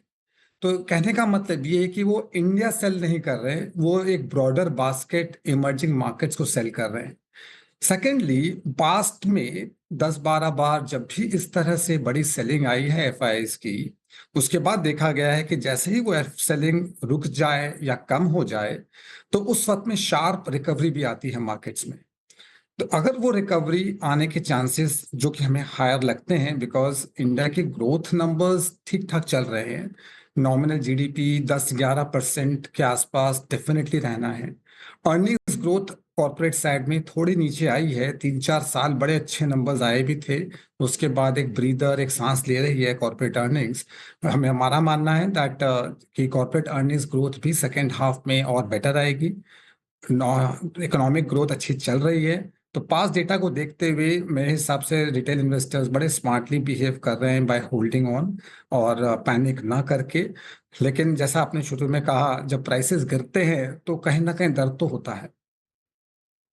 बिल्कुल डर तो है। अच्छा आलोक जी, एक बात तो क्लियर है कि एफआईआई की जो सेलिंग है उसमें काफ़ी जो हिस्सा है वो बैंकों को लेकर है, लार्ज प्राइवेट बैंकों को लेकर है, लेकिन ये एक सेक्टर है जहाँ पर ये कहा जा रहा है कि वैल्यूएशन अपीलिंग है, वैल्यू है यहाँ पर, तो कैसे अप्रोच करें स्पेशली प्राइवेट सेक्टर बैंक्स को?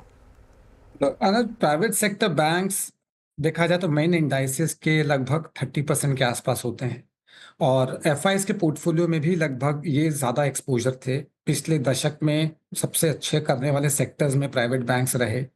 लेकिन जिस तरह से हम इसको देख रहे हैं, जो 3 मेजर फैक्टर होते हैं बैंक्स को एनालाइज करने के लिए, एक होता है क्रेडिट ग्रोथ, दूसरी होती है नेट इंटरेस्ट मार्जिन और तीसरी होती है क्रेडिट कॉस्ट। ये तीनों चीजें अगर अच्छे हो रहे हैं और बेहतर होने के चांसेस हों तो बैंकों के लिए बहुत अच्छा होता है। लेकिन हो क्या रहा है, अगर क्रेडिट ग्रोथ के नंबर पे नजर डालें तो लगभग 11.5% पे लास्ट रिपोर्टेड नंबर आ गई है, जो कि 2.5 साल के लोएस्ट नंबर है।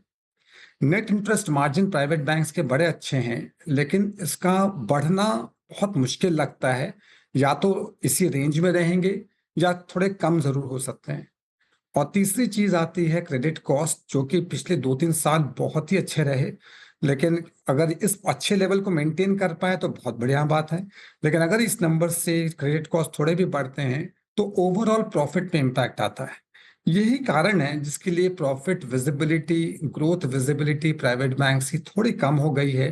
एंड इसी वजह से इसमें सेलिंग भी रिलेटिवली, एक तो एफआईएस की होल्डिंग में भी है और सेकेंडली इनमें प्रॉफिट ग्रोथ विजिबिलिटी थोड़ी कम हुई है, इस वजह से भी इनमें सेलिंग है। तो कोई कारण है कि ये थोड़े सस्ते हुए हैं और क्वालिटी वाइज बहुत अच्छे सेगमेंट है। बट जब इनकी ग्रोथ विजिबिलिटी इंप्रूव होगी तो ही इनमें इंटरेस्ट ज्यादा दिखेगा। तो आप ग्रोथ विजिबिलिटी का इंतजार करेंगे या फिर क्योंकि क्वालिटी थोड़ी सी अच्छी है, सुधर रही है, अभी जब कोई देख नहीं रहा है पोजीशन लेना शुरू करें? If you have to stay ahead of the curve. If I have to stay ahead of the curve तो मैं ग्रोथ विजिबिलिटी इंप्रूव होने की वेट जरूर करूंगा, ताकि जो फैक्टर्स अब इंप्रूव हो पाए। इनमें से एक फैक्टर जरूर अच्छा हुआ है कि अभी तक हर फोर्टनाइट जो डेटा आता था उसमें deposit growth number credit growth number के काफी पीछे रहती थी। इस बार के नंबर पे ये दोनों बराबर आ गए हैं। तो डिपॉजिट ग्रोथ वही 11-11.5% पे रह रहा है, लेकिन क्रेडिट ग्रोथ जो नीचे आनी थी उसके वजह से वो ऑलरेडी आ चुकी है। तो एक आध फैक्टर्स इंप्रूव जरूर हो रहे हैं। लेकिन मेरा मानना है कि जिन सेगमेंट्स में, जिन सेक्टर्स में ग्रोथ अच्छी दिख रही हो, क्योंकि इंडिया एक ग्रोथ मार्केट है और जब इंडिया की इकोनॉमिक ग्रोथ इटसेल्फ 11% के आसपास हो तो कम से कम सेक्टर्स में 14-15% प्लस की ग्रोथ दिखाई दे एट अ रीजनेबल वैल्यूएशन, तो ही जाके उनमें रिस्क रिवॉर्ड अच्छा बनता है। तो आलोक जी, आप इस समय फ्रेश पैसा कहाँ डाल रहे हैं? कहाँ आप सबसे ज़्यादा अपॉर्चुनिटीज इस समय प्राइसिंग कर रहे हैं? Stock specific I am sure आप नहीं बात करेंगे, लेकिन थीम्स कहाँ पर सबसे ज़्यादा पैसा लगा रहे हैं आप? अनुज, ये जो साइकिल हमारी चल रही है, करंट ग्रोथ साइकिल इंडिया की एक कैपेक्स साइकिल है। ये जो प्रीवियस डिकेड में हमने देखा, स्पेशली ग्लोबल फाइनेंशियल क्राइसिस के बाद से लेके लगभग कोविड तक 10-12 साल जो थे, वो एक कंजम्पशन ड्रिवन साइकिल थी। कोविड के बाद हमने एज इट इज के शेप रिकवरी वर्ल्ड ओवर देखी है, इंडिया में भी देखी। हम जो टॉप 5-10% ऑफ पॉपुलेशन उसके कंट्रोल करने वाले जो सेगमेंट्स हैं, वो सेगमेंट्स तो अच्छा कर रहे हैं, लेकिन ब्रॉडर इकोनॉमी के कंजम्पशन पैटर्न्स उतने अच्छे नहीं थे। साथ ही साथ गवर्नमेंट का फोकस मैन्युफैक्चरिंग पे जरूर रहा है और कैपेक्स को बढ़ावा देने के लिए भी जरूर रहा है। तो कैपेक्स ओरिएंटेड ग्रोथ साइकिल तो डेफिनेटली है, इसीलिए जो इंडस्ट्रियल्स और सिक्लिकल्स थीम है वो बहुत बेटर पोजीशनड है। उनमें करेक्शन जरूर आया है ऑलरेडी लास्ट 2-3 महीने में। उसका एक कारण ये भी है कि FY25 में जहां गवर्नमेंट का बजट 11 लाख करोड़ रुपए खर्च करने का था, दैट इज लगभग 93,000 करोड़ रुपए पर मंथ, वो 11 लाख करोड़ में से उन्होंने पहले 6 महीने में सिर्फ 4 लाख करोड़ ही खर्च किए हैं। तो जो पेस है खर्च करने का, लाइक्लीहुड है कि सेकेंड हाफ में आएगी। यूजुअली इस गवर्नमेंट ने, हमने देखा था कि जब भी वो बजट अनाउंस करते थे फर्स्ट हाफ में ही ज्यादा खर्च कर देते थे। लेकिन एक इलेक्शन ईयर रहा है, बजट भी जुलाई में आया, जिसके वजह से हम लोग फर्स्ट हाफ में खर्च कम देखे हैं। सितंबर महीने में ऑलरेडी काफी अच्छे नंबर से उन्होंने एक्सपेंड किया है। तो मेरा मानना है कि ये साइकिल एक सिक्लिकल ड्रिवन साइकिल है, कैपेक्स ड्रिवन साइकिल है। इंडस्ट्रियल्स, मैन्युफैक्चरिंग, इलेक्ट्रॉनिक मैन्युफैक्चरिंग, ये सेगमेंट्स बहुत बेटर प्लेस्ड है बजाय कंजम्पशन के, जो कि जो ब्रॉड बेस्ड कंजम्पशन होता है। डिस्क्रिशनरी तो डेफिनेटली अच्छा करती है, लेकिन ब्रॉड बेस्ड कंजम्पशन उतना अच्छा नहीं कर पा रही।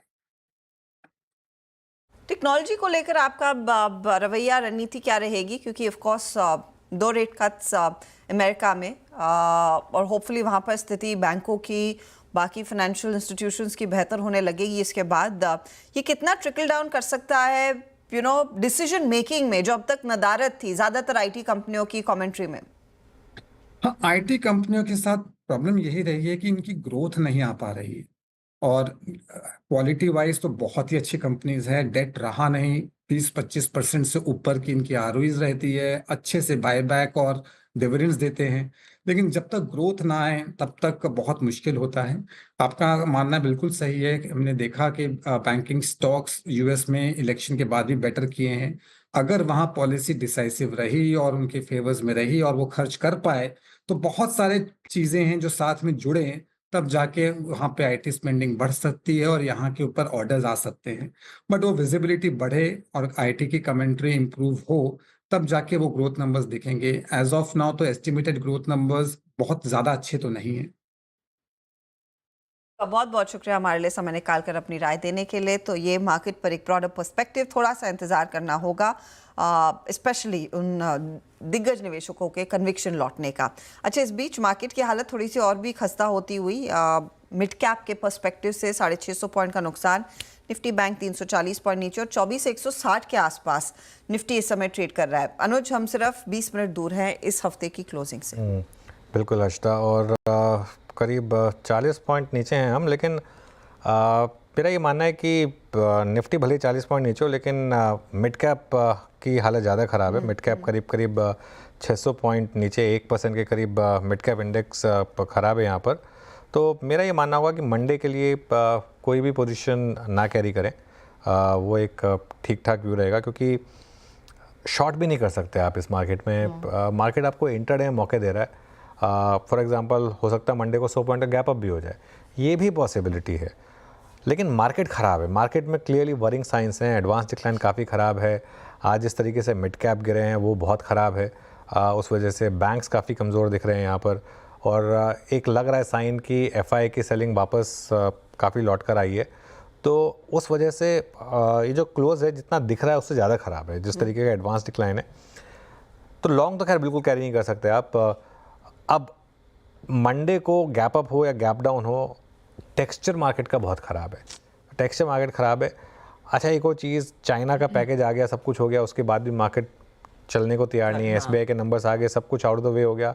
अब मंडे को अब हमारे पास ट्रिगर क्या होंगे मार्केट में? आई थिंक कुछ तो हम वीकेंड के नंबर्स पर रिएक्ट करेंगे, लेकिन more and more I look at mid caps. मेरा एक कन्विक्शन बार बार बढ़ रहा है कि ये वो रूटीन गार्डन वैरायटी वाली करेक्शन है नहीं, और इस करेक्शन के बीच में वो जो 2 दिन की जो फर्जी रैली आ गई थी, जो डोनाल्ड ट्रंप के जीत के बाद जो आई थी खास तौर से, आई थिंक उसने और बेड़ा गर्क करा है, क्योंकि उससे मुझे लग रहा है कि बहुत लोग जो साइड लाइन पे बैठे थे जंप इन कर गए होंगे, हाथ ज़्यादा जले। हाँ, और अब मार्केट उनको पनिश करने की तैयारी कर रहा है। देखिए, एक चीज़ तो क्लियर है, ये मार्केट सेलेक्टिवली बहुत अट्रैक्टिव हो गई है, सेलेक्टिवली आपको बहुत अपॉर्चुनिटीज़ दे रही है, लेकिन अब आप उन्हीं पॉकेट्स को चूज़ कर पाएंगे या नहीं कर पाएंगे, ये थोड़ा सा टफ सवाल है। इससे अच्छा है कि थोड़ा सा कुछ टाइम तक भले इग्नोर करें मार्केट को। बाय द वे, ऐसा नहीं है कि मार्केट पूरा कोलैप्स किया, काफ़ी स्टॉक्स हैं, आईटी स्टॉक्स हैं, M&M है, काफ़ी स्टॉक्स हैं जिनके लिए आज टाटा, ये इंडियन होटल्स देख लीजिए, ऐसे कई स्टॉक्स आपको दिख जाएंगे जिन्होंने आउट परफॉर्म भी किया है मार्केट में, लेकिन ओवरऑल सम ऑफ पार्ट्स काफ़ी ख़राब रहा है। सम ऑफ पार्ट्स खराब मार्केट शायद, और दोनों तरफ की पोजीशन आप कैरी नहीं कर सकते, ना वो तेज़ी की ना ही वो मंदी की। चलिए, अब BTST या STBT ट्रेड्स क्या लेना है, प्रशांत सावंत के साथ शुरुआत करेंगे। प्रशांत, आफ्टरनून। आपका जुबलेंट तो वैसे चल रहा है, मंडे को नंबर्स आएंगे, बताइए इस समय ट्रेड क्या होगा आपका, STBT या BTST? Ji Arsha ji, Anuj ji, good afternoon to everyone. In fact आपने जब बोला कि काफी दिनों बाद लॉन्ग सुना था, तो इस पे शॉर्ट भी पिछले महीने मैंने दिया था, आज लॉन्ग भी दिया था मैंने। So I think it's working well. And जहां तक आज की बात है, मुझे लग रहा है कि गोदरेज प्रॉपर्टीज में एक शॉर्ट ट्रेड कैरी करना चाहिए। अगर हम करंट प्राइस देखें तो 200 दिनों के एवरेज को विद वॉल्यूम ब्रेक कर रहा है, 2700 के लेवल को भी ब्रेक कर चुका है। तो यहाँ पे स्टॉप लॉस रखेंगे करीबन 2735, 2735 के जस्ट ऊपर स्पॉट में। यहाँ से मुझे लग रहा है ये लेवल सस्टेन करके अगर मंडे को इसे फॉलो थ्रू मिलता है तो कम से कम हमें 2600 और 2550 ये लेवल भी नजर आ सकता है। ओके, अब गाबा सर आप क्या कैरी कर रहे हैं? मेरी पसंद इस वक्त वो है अशोक लेलैंड। अशोक लीलैंड ने अच्छा एक रिवर्सल पैटर्न दिया है, कंफर्म रिवर्सल पैटर्न अभी बना है। ट्रेड कर रहा है 222.50 पे, 217 का स्टॉप होना चाहिए, करीब ₹5 का है। नियर टर्म टारगेट 235 के मेरे ख्याल से इसको स्पिल ओवर में 240 भी जा सकता है। यस, नेक्स्ट वीक के लिए अशोक लीलैंड। ओके, तो अशोक लेलैंड में एक अपॉर्चुनिटी। कविता जी, आप क्या ट्रेड लेके चलेंगे? तो हर्षदा जी, JSW स्टील को देखेंगे। आई बिलीव मंडे की ट्रेडिंग सेशन में इसे देखना चाहिए। डिक्लाइन अप टू 990 आप इस काउंटर में बाइंग कर सकते हैं with stop loss of 980 for the price target of 1025-1035। Okay, Rachna ji आपका ट्रेड क्या रहेगा? BT, ST, ST, BT? जी, हम STBT करेंगे, मुथूट फाइनेंस को हम शॉर्ट करेंगे और यहाँ पे 1825 के SL के साथ शॉर्ट करके पहला टारगेट होगा हमारा 1800 एंड देन 1790। ओके, तो ये फिलहाल आपके लिए एक और ट्रेड देखिए। मंदी वाला, थोड़ा सा सिंकिंग फीलिंग हो रही है। मानस जी बताइए, मंदी वाला ही ट्रेड होगा? बिल्कुल मंदी वाला ट्रेड है। इंडस टावर पे बिकवाली करने की राय रहेगी। करीब 10 दिन से हम कंसोलिडेशन देख रहे थे और ये कंसोलिडेशन 200 मूविंग एवरेज के आसपास हो रहा था। आज हमें एक फ्रेश ब्रेकडाउन देखने को मिला है, तो इंडस टावर के फ्यूचर में बिकवाली करने की राय रहेगी। 327 रुपए के आसपास ट्रेड हो रहा है, तो वहां पर बिकवाली करेंगे। 333 के स्टॉप लॉस से इसके फ्यूचर में बिकवाली करेंगे और 315 रुपए 315 के टारगेट सेट करेंगे।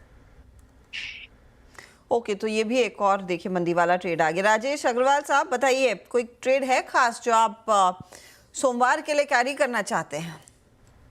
देखिए, सोमवार तो नहीं, बट मैं थोड़ी सी मध्यम अवधि की बात करूं तो प्रोटीन ईगव मुझे बहुत अच्छा लग रहा है। नंबर्स ठीक ठाक आए थे। अगर देखें तो भारत का DPI, डिजिटल पब्लिक इंफ्रास्ट्रक्चर, बहुत तेजी से ग्रो कर रहा है और ये एक बड़ा प्ले है इंडिया के डिजिटल थीम में। फिर वो चाहे ई-साइन हो, eKYC हो, ऑनलाइन पैन आधार वेरिफिकेशन हो, और NPS में तो मार्केट लीडर है।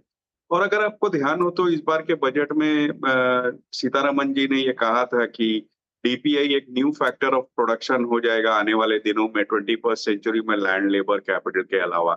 इन सब चीजों के बीच में अगर आप देखेंगे तो बहुत एसेट लाइट बिजनेस मॉडल है, अच्छी तरीके से ग्रो कर रहा है और हमारे अनुमान से ये 2300-2400 एक साल में हो सकता है। बट शॉर्ट टर्म में हमारा टारगेट इसमें 2000 रुपए का है। यहाँ पे खरीदारी की जा सकती है दोनों तरीके से, भले आप शॉर्ट टर्म के हों या लॉन्ग टर्म के। ओके, तो थोड़ा लंबा व्यू रखेंगे तो 2400-2500 तक, शॉर्ट टर्म का व्यू रखेंगे 2000 तक के टारगेट प्रोटीन ईगव इस स्टॉक में पॉसिबल हैं। आज का स्टॉक ऑफ द डे रहा पेज इंडस्ट्रीज़। 48,000 तक के लेवल यहाँ पर इस समय स्टॉक में आते हुए। राजेश जी, ये क्या पूरी स्पेस यहाँ से आउट परफॉर्म कर सकती है? परफॉर्मेंस बिल्कुल है, क्योंकि उम्मीद नहीं थी किसी को कि 30% के आसपास की बॉटम लाइन में जंप देखने को मिलेगी। उम्मीद से बेहतर नंबर आए, बावजूद इसके कि बहुत डल सा सीजन रहा, खास करके पेज इंडस्ट्रीज के लिए जहां वैल्यूएशन बहुत अच्छा था। इस लिहाज से अगर हमें खरीदारी की सलाह देनी हो इस पूरे सेक्टर में, क्योंकि पेज इंडस्ट्री तो ऑलरेडी इतना बढ़ चुका है, तो मैं समझता हूँ डॉलर पे थोड़ा ध्यान देना चाहिए। जहां करके परफॉर्मेंस लगातार 2-3 क्वार्टर से अच्छी रही है, उनके दूसरे सेगमेंट भी अच्छे कामकाज कर रहे हैं, नए जियोग्राफीज में एंटर कर रहे हैं, तो मुझे लगता है वैल्यूएशन के लिहाज से इस पूरे स्पेस में डॉलर है जो आउट परफॉर्म कर सकता है। ये फिलहाल आपके लिए एक डॉलर शायद एक बेहतर ट्रेड रहेगा। इनफैक्ट डॉलर से अनुज, मैं एक चीज़ नोटिस कर रही थी, ये US प्रेसिडेंट के इलेक्शन ख़त्म होने के बाद से डॉलर में मजबूती देखने को मिली। क्या वो एक फैक्टर रह सकता है जो भारतीय बाजार को भी थोड़ा सा साइडवेज रखेगा FII पर्सपेक्टिव से? क्योंकि एक कमज़ोर रुपया किसी विदेशी निवेशक के लिए कोई अच्छी चीज़ तो है नहीं। नहीं, वो तो खैर IT मतलब डॉलर तो वीक है। वैसे डॉलर रुपी हजता हमको ना आदत लगी है बोलने की कि न्यू लो न्यू लो न्यू लो। वो टेक्निकली देखा जाए तो कितना मूव हो रहा है। आज भी आप देखें तो 1 पैसा 2 पैसा 3 पैसा, जो जब से वो RBI का सर्कुलर आया था वो करेंसी मार्केट ट्रेडिंग को लेकर, रुपये में वॉलेटिलिटी ख़त्म हो चुकी है। इतना डेप्रिसिएशन तो एक इमर्जिंग मार्केट या एक डेवलपिंग कंट्री में होगा, उतना FIs को पता है। FIs इतने सालों से इन्वेस्ट कर रहे हैं। जब FIs ने इन्वेस्टमेंट की शुरुआत की थी तब रुपये का रेट वर्सेस डॉलर, मैं 2003 का रेट ले रहा हूँ क्योंकि उससे पहले भी हालांकि काफ़ी इन्वेस्टमेंट आई है, लेकिन असली बुल मार्केट की शुरुआत, असली FI का पैसा आने की शुरुआत वहाँ से हुई थी। तब डॉलर रुपये हुआ करता था 35-36 पर, तो 35-36 वाला अब ऑलरेडी 84 तो हो चुका है। ये बात एफ को पता होती है जब वो आप किसी इमर्जिंग मार्केट में इन्वेस्ट करते हैं कि वहाँ पर इसके लिए वो डॉलर डिनोमिनेटेड रिटर्न्स देखते हैं। डॉलर हिंदुस्तानी मार्केट में पिछले 20 साल में डॉलर डिनोमिनेटेड रिटर्न्स में भी एफ ने सबसे ज़्यादा रिटर्न्स जनरेट करे होंगे, specially compare to market like China. मामला यहाँ पर यह है कि ये लोगों को लग रहा है कि चाइना जो 10 साल से चला ही नहीं है, आप मतलब चाइना की मार्केट देखिए 10 या 15 साल से वहीं है, वहाँ पर क्या अब सुपरफिशियल रिटर्न्स जनरेट होंगे। MSCI इंडेक्स में फॉर एग्जांपल यूएस का वेट 65% है लार्ज कैप वर्ल्ड इंडेक्स में, चाइना का वेट 2.5% है। मार्केट कैप दोनों मतलब सॉरी इकोनॉमी साइज दोनों का सेम है। मार्केट कैप तो चाइना का ऑब्वियसली यूएस से बहुत कम है क्योंकि यूएस में एनवीडिया वगैरह इतने बड़ी कंपनियां आ गई हैं, तो उस वजह से तो एक लोगों को एक नो ब्रेनर लगता है इस समय कि चाइना में बड़ा पैसा बनेगा। बन नहीं रहा वो अलग बात है, पिछले 1 महीने बना है, तो वो अगर वो एक प्रिकर्सर है तो डॉलर रुपये की इक्वेशन इतनी नहीं है। मेन इक्वेशन है चाइना की कि चाइना क्या यहाँ से ज़्यादा पैसा बना के देगा और वहाँ पे लिक्विडिटी है, इस वजह से वो पूरा का पूरा पैसा वहाँ जा सकता है। ये एक रिस्क फैक्टर बन रहा है मार्केट के लिए बेसिकली। तो ये फिलहाल चीज़ जो बाजार को दरअसल खा रही है। इस बीच इक्विटास स्मॉल फाइनेंस बैंक, और ध्यान रखिएगा दिग्गज बैंकों के नंबर्स अच्छे हैं, लेकिन ये स्मॉल फाइनेंस बैंक्स, वो बैंक्स जिनका SME लोन्स में ज़्यादा एक्सपोजर है, वो बैंक जहाँ पर MFI पोर्टफोलियो अच्छा खासा है, वहाँ पर प्रेशर स्पेशली एसेट क्वालिटी को लेकर है और इक्विटास भी यही स्थिति दिखा रहा है। देखिए मुनाफा 198 करोड़ से घटकर 13 करोड़ पर आया है। एसेट क्वालिटी थोड़ी सी नरम पड़ती हुई दिखाई दी है। ग्रॉस NPA देखिए 2.73% से 2.95% पर आया, तो ये एक और अच्छी चीज़ नहीं है और इसीलिए हल्की सी भी अगर एसेट क्वालिटी बिगड़ रही है, स्पेशली इन छोटे टिकट साइज के बैंक्स या MFI SFBs में, वहाँ पर वो स्टॉक्स की धुलाई नियरली 2.5% नीचे फिसलता है।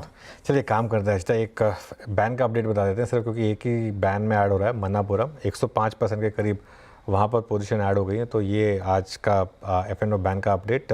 तो तीसरा स्टॉक होगा जो बैन में जाएगा, 2 स्टॉक ऑलरेडी हैं और एग्जिट का कोई चांस है नहीं।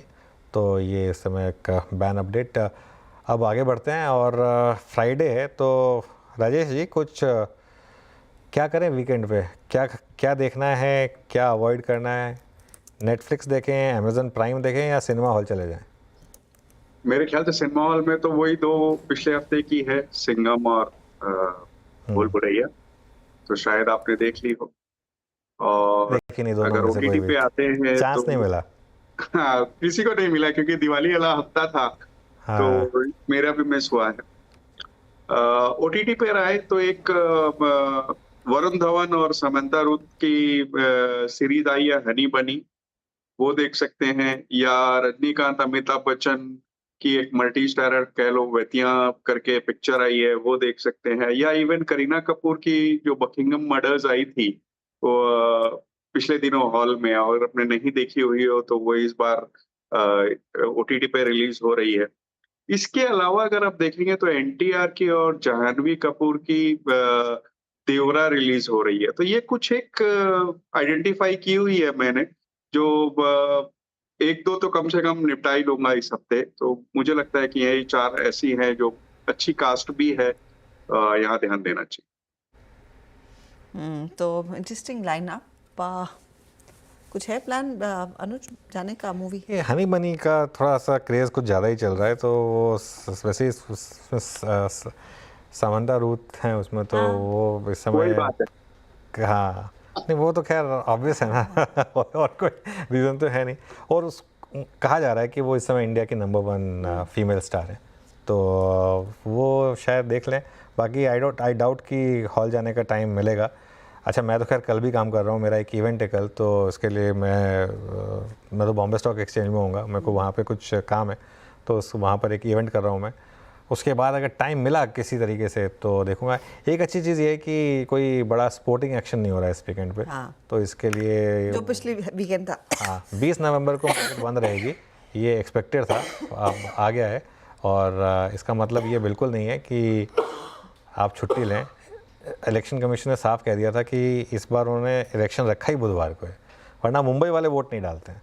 पिछली बार मंडे को था या फ्राइडे को था, 2 में से एक था, तो लोगों ने लॉन्ग वीकेंड बना लिया था तो इसके लिए। लेकिन 20 तारीख को मार्केट बंद रहेगा, तो 20 वाली जो एक्सपायरी होनी थी वो 19 को होगी। 20 तारीख को मैं एज्यूम कर रहा कि एक तो हाँ 20 तारीख को बैंक निफ्टी की जो एक्सपायरी है अब वो 19 तारीख को होगी, तो महाराष्ट्र चुनाव की वजह से एक और छुट्टी मिलने वाली है आपको, लेकिन सिर्फ मार्केट बंद रहेगा, वोटिंग करनी है आपको, इस चीज़ का ध्यान रखिए। और वो फिंगर पे वो जो ब्लैक इंक होती है वो दिखाना ज़रूरी है अगले दिन। हम एक वो एक क्या कहते हैं ना, वो एक बैज ऑफ ऑनर की तरह होना चाहिए वो, कि हाँ वोट किया है, तो वो ज़रूरी है। और इलेक्शन आ रहा है तो वोट जरूर करिएगा। और ये Maharashtra elections of course important है। जो आउटसाइड महाराष्ट्र है, जो आउटसाइड महाराष्ट्र उनकी ऐश है, क्योंकि उनको बिना किसी उसके छुट्टी मिल गई, निकल गया। हाँ वो, और लेकिन हाँ बस ये है कि वेंसडे की है, तो कुछ लोग मंडे ट्यूसडे की छुट्टी लेके लॉन्ग वीकेंड बनाएंगे, कुछ लोग थर्सडे फ्राइडे की छुट्टी लेके लॉन्ग वीकेंड बनाएंगे। वो आप लोग आपस में डिसाइड करिए टीम स्पिरिट के हिसाब से कि क्या करना है। लेकिन हम मुंबई वालों को छुट्टी नहीं है, हमको तो वोट करना है बेसिकली। महाराष्ट्र में, पूरे महाराष्ट्र को एक्चुअली वोट करना है। तो ये फिलहाल आपके लिए एक अपडेट ही एक्सपेक्टेड था और वो स्क्रीन पर आ भी गया। चलिए आखिरी 5 मिनट है और इससे मैं कोई नया ट्रेड इस समय स्पॉट नहीं करना चाहती हूँ, बस आपको 1-2 चीज़ें ओवर द वीक क्या हुआ है वो दिखाना चाहती हूँ, और फिर सवाल ये होगा कि ये पोजीशंस अगले हफ्ते कैसी रहेंगी। अपोलो हॉस्पिटल्स आज फाइनल क्लोज एक बहुत शांत क्लोज रहेगा, लेकिन कल के नंबर्स और आज सुबह के मूव के मद्देनजर नियरली 5% की तेजी इसमें बनी है। M&M टेक महिंद्रा में, HCL टेक, इन्फोसिस में लगभग 4-4.5% तक के गेंस बनते दिखाई दिए इस पूरे हफ्ते। और एक और वीकली जो गेनर उभर कर आ रहा है डिस्पाइट आज के 2% का करेक्शन, वो है स्टेट बैंक ऑफ इंडिया, जहां पर ओवर द वीक करीब 2% तक के गेंस बनते दिखाई दिए हैं। लूजिंग साइड पर ट्रेंट ने हालत बिगाड़ी है आपके पोर्टफोलियो की। इस पूरे हफ्ते करीब 12% ये स्टॉक करेक्ट हुआ है। अच्छा, जिस बीच में हम वो मार्केट वो वीकेंड मस्ती की बात कर रहे थे, उस बीच में आप मिड कैप देखिए 1.5% नीचे आ गया, 850 पॉइंट मिड कैप इंडेक्स नीचे आ चुका है इस समय, और निफ्टी भी करीब 77 पॉइंट नीचे है। ये क्लोज ख़राब है। अच्छा, कई बार क्या होता है ना, मार्केट इस तरीके का क्लोज दे के आपको ट्रैप कर लेता है, हो सकता है मंडे को गैप अप हो जाए, ये भी पॉसिबिलिटी है मार्केट में। लेकिन खैर मैं तो एक व्यू ले रहा हूँ कि आप कोई पोजीशन कैरी ना करें, वही बेटर रहेगा। लेकिन 2 दिन में एक चीज़ तो क्लियर हो गई, वो जो 2 दिन की रैली हुई थी ना, उसकी पूरी हवा निकाल दी मार्केट ने। और इसीलिए मैं एक चीज़ बताऊँ, मैं परसों टेम्पटेशन मुझे भी बहुत हुई थी परसों कि मार्केट को लेकर थोड़ा बड़ा बोलूँ, एक आध रील बना दूँ, बोल दूँ कि अब डोनाल्ड ट्रंप जीत गए, अब मार्केट यहाँ से बहुत तेज़ भागेगा। लेकिन समहाउ एक फीलिंग थी कि नहीं, ये अभी पिक्चर अभी बाकी है यहाँ पर। और 24,116 रीसेंट लो था, करीब 23,816, 200 डे मूविंग एवरेज प्लेस है करीब 23,500 23,600 पर। अगले 500-600 पॉइंट निफ्टी के लिए बहुत क्रूशियल है, मतलब बिल्कुल मेक और ब्रेक जोन है। अगले 500-600 पॉइंट अगर यहाँ नहीं रुके तो और दिक्कत की बात होगी। रुक गए और मार्केट चल पड़ा, good luck for us. Okay, और इस बीच एक बार आरती इंडस्ट्रीज दिखा देते हैं। नंबर्स अभी तक आए नहीं है ना आरती? नहीं, नंबर्स नहीं आए, बट उससे पहले पिटाई होगी जबरदस्त। 8% का नॉक, और इनफैक्ट कुछ ऐसे रिसर्च एनालिस्ट कह भी रहे थे कि शायद वो एक्सपोर्ट फ्रंट पर थोड़ा सा निराशाजनक, बहुत हाउलर एक्सपेक्ट कर रहे थे, हाउलर एक्सपेक्ट कर रहे थे। इनफैक्ट कोटक ने तो शायद अपनी कवरेज भी उस पर थोड़ी सी सस्पेंड की थी, ऐसा कुछ किया था। आई थिंक कंपनी ने ऑलरेडी बोला हुआ है कि वो गाइडेंस भी काफ़ी कमजोर रहेगी। PFC के नंबर्स आ रहे हैं मीनवाइल, 6,600 करोड़ से मुनाफा बढ़कर 7,215 करोड़ पर आया है, और ये करीब 8-9% की ग्रोथ है। रेवेन्यू ज़्यादा बढ़ा है, रेवेन्यू 15% के करीब बढ़ा है। PFC भी उन स्टॉक्स में से जिनमें एक 1 वे रैली हुई थी। आई थिंक ये 600 रुपये का इसका हाई था। एक बार इसका 3 महीने का चार्ट देखते हैं, 550-600 का हाई था मेरे ख्याल से इसका, जहाँ से ये स्टॉक गिरना शुरू हुआ था। हाँ, करीब 550 रुपये, और वहाँ से ये स्टॉक भी ठीक ठाक करेक्ट हो चुका है। चलिए अब एक काम करते हैं, फॉल पर चलते हैं इस वीक के लिए आखिरी बार, और देखते हैं मार्केट की क्लोज कैसी रही। निफ्टी 90 पॉइंट नीचे, तो टुवर्ड्स द एंड काफ़ी ख़राब मूव 24,100 पर। बैंक निफ्टी 400 पॉइंट नीचे 51,500 पर। निफ्टी IT हालांकि ग्रीन में था, 0.5%, 200 पॉइंट ऊपर रहा Nifty IT। Mid cap index करीब 1.5% नीचे था, और उसके अलावा स्मॉल कैप इंडेक्स आएगा आपकी स्क्रीन पर, वो भी करीब, स्मॉल कैप इतना नहीं गिरा हालांकि आज जितना मिड कैप गिरा। उस वजह से एडवांस डिक्लाइन फिर भी ख़राब था, 600 के मुकाबले 1800, मतलब ऑलमोस्ट 1:3 का एडवांस डिक्लाइन हो गया आपके लिए। मार्केट का एक ओवरऑल सेक्टोरल हीट मैप देखते हैं, उसके बाद निफ्टी का हीट मैप देखेंगे। सेक्टोरल हीट मैप में देखिए आप, clearly across the board selling थी। सबसे ज़्यादा सेलिंग PSU बैंक्स में थी 2.2%, real estate almost 3%, oil and gas 2.25%, यहाँ रिलायंस का impact clearly, capital goods 1%, auto, IT, FMCG refresh नहीं हो रहे हैं, थोड़ा इनको रिफ्रेश करते हैं। मेटल्स करीब 1% नीचे, फार्मा करीब 0.2% और निफ्टी बैंक करीब 0.7% नीचे। तो सेक्टोरल बेट मार्केट की इस समय काफ़ी ख़राब रही। चलिए अब निफ्टी के हीट मैप पर आते हैं और निफ्टी करीब 90 पॉइंट नीचे था। सबसे बड़ा loser trend second day running, कल भी टॉप लूज़र निफ्टी का, आज भी टॉप लूज़र निफ्टी का। उसके अलावा कोल इंडिया, एशियन पेंट्स, टाटा स्टील, श्रीराम फाइनेंस, SBI, ये कुछ और स्टॉक्स थे जहां गिरावट थी। लेकिन सबसे ज़्यादा प्रेशर डाला मार्केट के ऊपर रिलायंस, SBI और ICICI बैंक ने। इन स्टॉक्स का बड़ा contribution Mahindra and Mahindra, Titan, Tech Mahindra, Nestle, Infosys, Hindustan Unilever, Britannia, ये कुछ स्टॉक्स थे जहाँ पर तेज़ी थी। तो क्लियरली IT ने थोड़ा बचाने की कोशिश की, लेकिन ओवरऑल ख़राब दिन मार्केट के लिए। तो एक ठंडा हफ्ता मार्केट्स के लिए और ज़्यादा वॉलेटाइल हफ्ता कुल मिलाकर ओवर द वीक अगर आप बाज़ार की सिचुएशन देखेंगे तो ज़्यादा कुछ हुआ नहीं। इनफैक्ट मैं पहले नोट कर रही थी 0.5% मेरे ख्याल में निफ्टी बैंक ऊपर था और निफ्टी उतना ही नीचे था। ओवर द वीक आपके सामने सिचुएशन आ जाएगी 24,110 पर हम जाकर टिके हैं इस पर्टिकुलर हफ्ते में। तो यहीं पर मामला फिर समेटते हैं। ओवर द वीक कुछ स्टॉक्स चले हैं, वो हमने आपको पहले ही दिखा दिए। टॉप लूज़र में ऑफ कोर्स आपका ट्रेंट है और टॉप गेना आपका अपोलो हॉस्पिटल बना। उसके साथ ही M&M, HCL टेक जैसे स्टॉक्स भी चले। अच्छा, बाय द वे वो 20 तारीख की जो बात कर रहा था, वैसे ही 20 से तो वीकली एक्सपायरी है ही नहीं। तो बैंक निफ्टी की वीकली एक्सपायरी तो लास्ट 13 को ही है, तो उसमें कुछ ज़्यादा चेंज आएगा नहीं। उसके बाद से तो निफ्टी की ही वीकली एक्सपायरी रहेगी। तो खैर एनीवे एक और लॉन्ग और टायरिंग हफ्ते का यहाँ कल्मिनेशन हुआ और टुवर्ड्स द एंड वापस मार्केट ने थोड़ा सा रुलाया बुल्स को। चलिए इसी के साथ अनुज और मुझे दीजिए इजाज़त। खबरों का सिलसिला CNBC आवाज़ पर जारी रहेगा और सोमवार को लौटेंगे तो होपफुली वीरू जब आएंगे तो माता का आशीर्वाद लेकर आएंगे इस मार्केट के लिए भी। आपसे सोमवार को मुलाकात होगी। Good bye.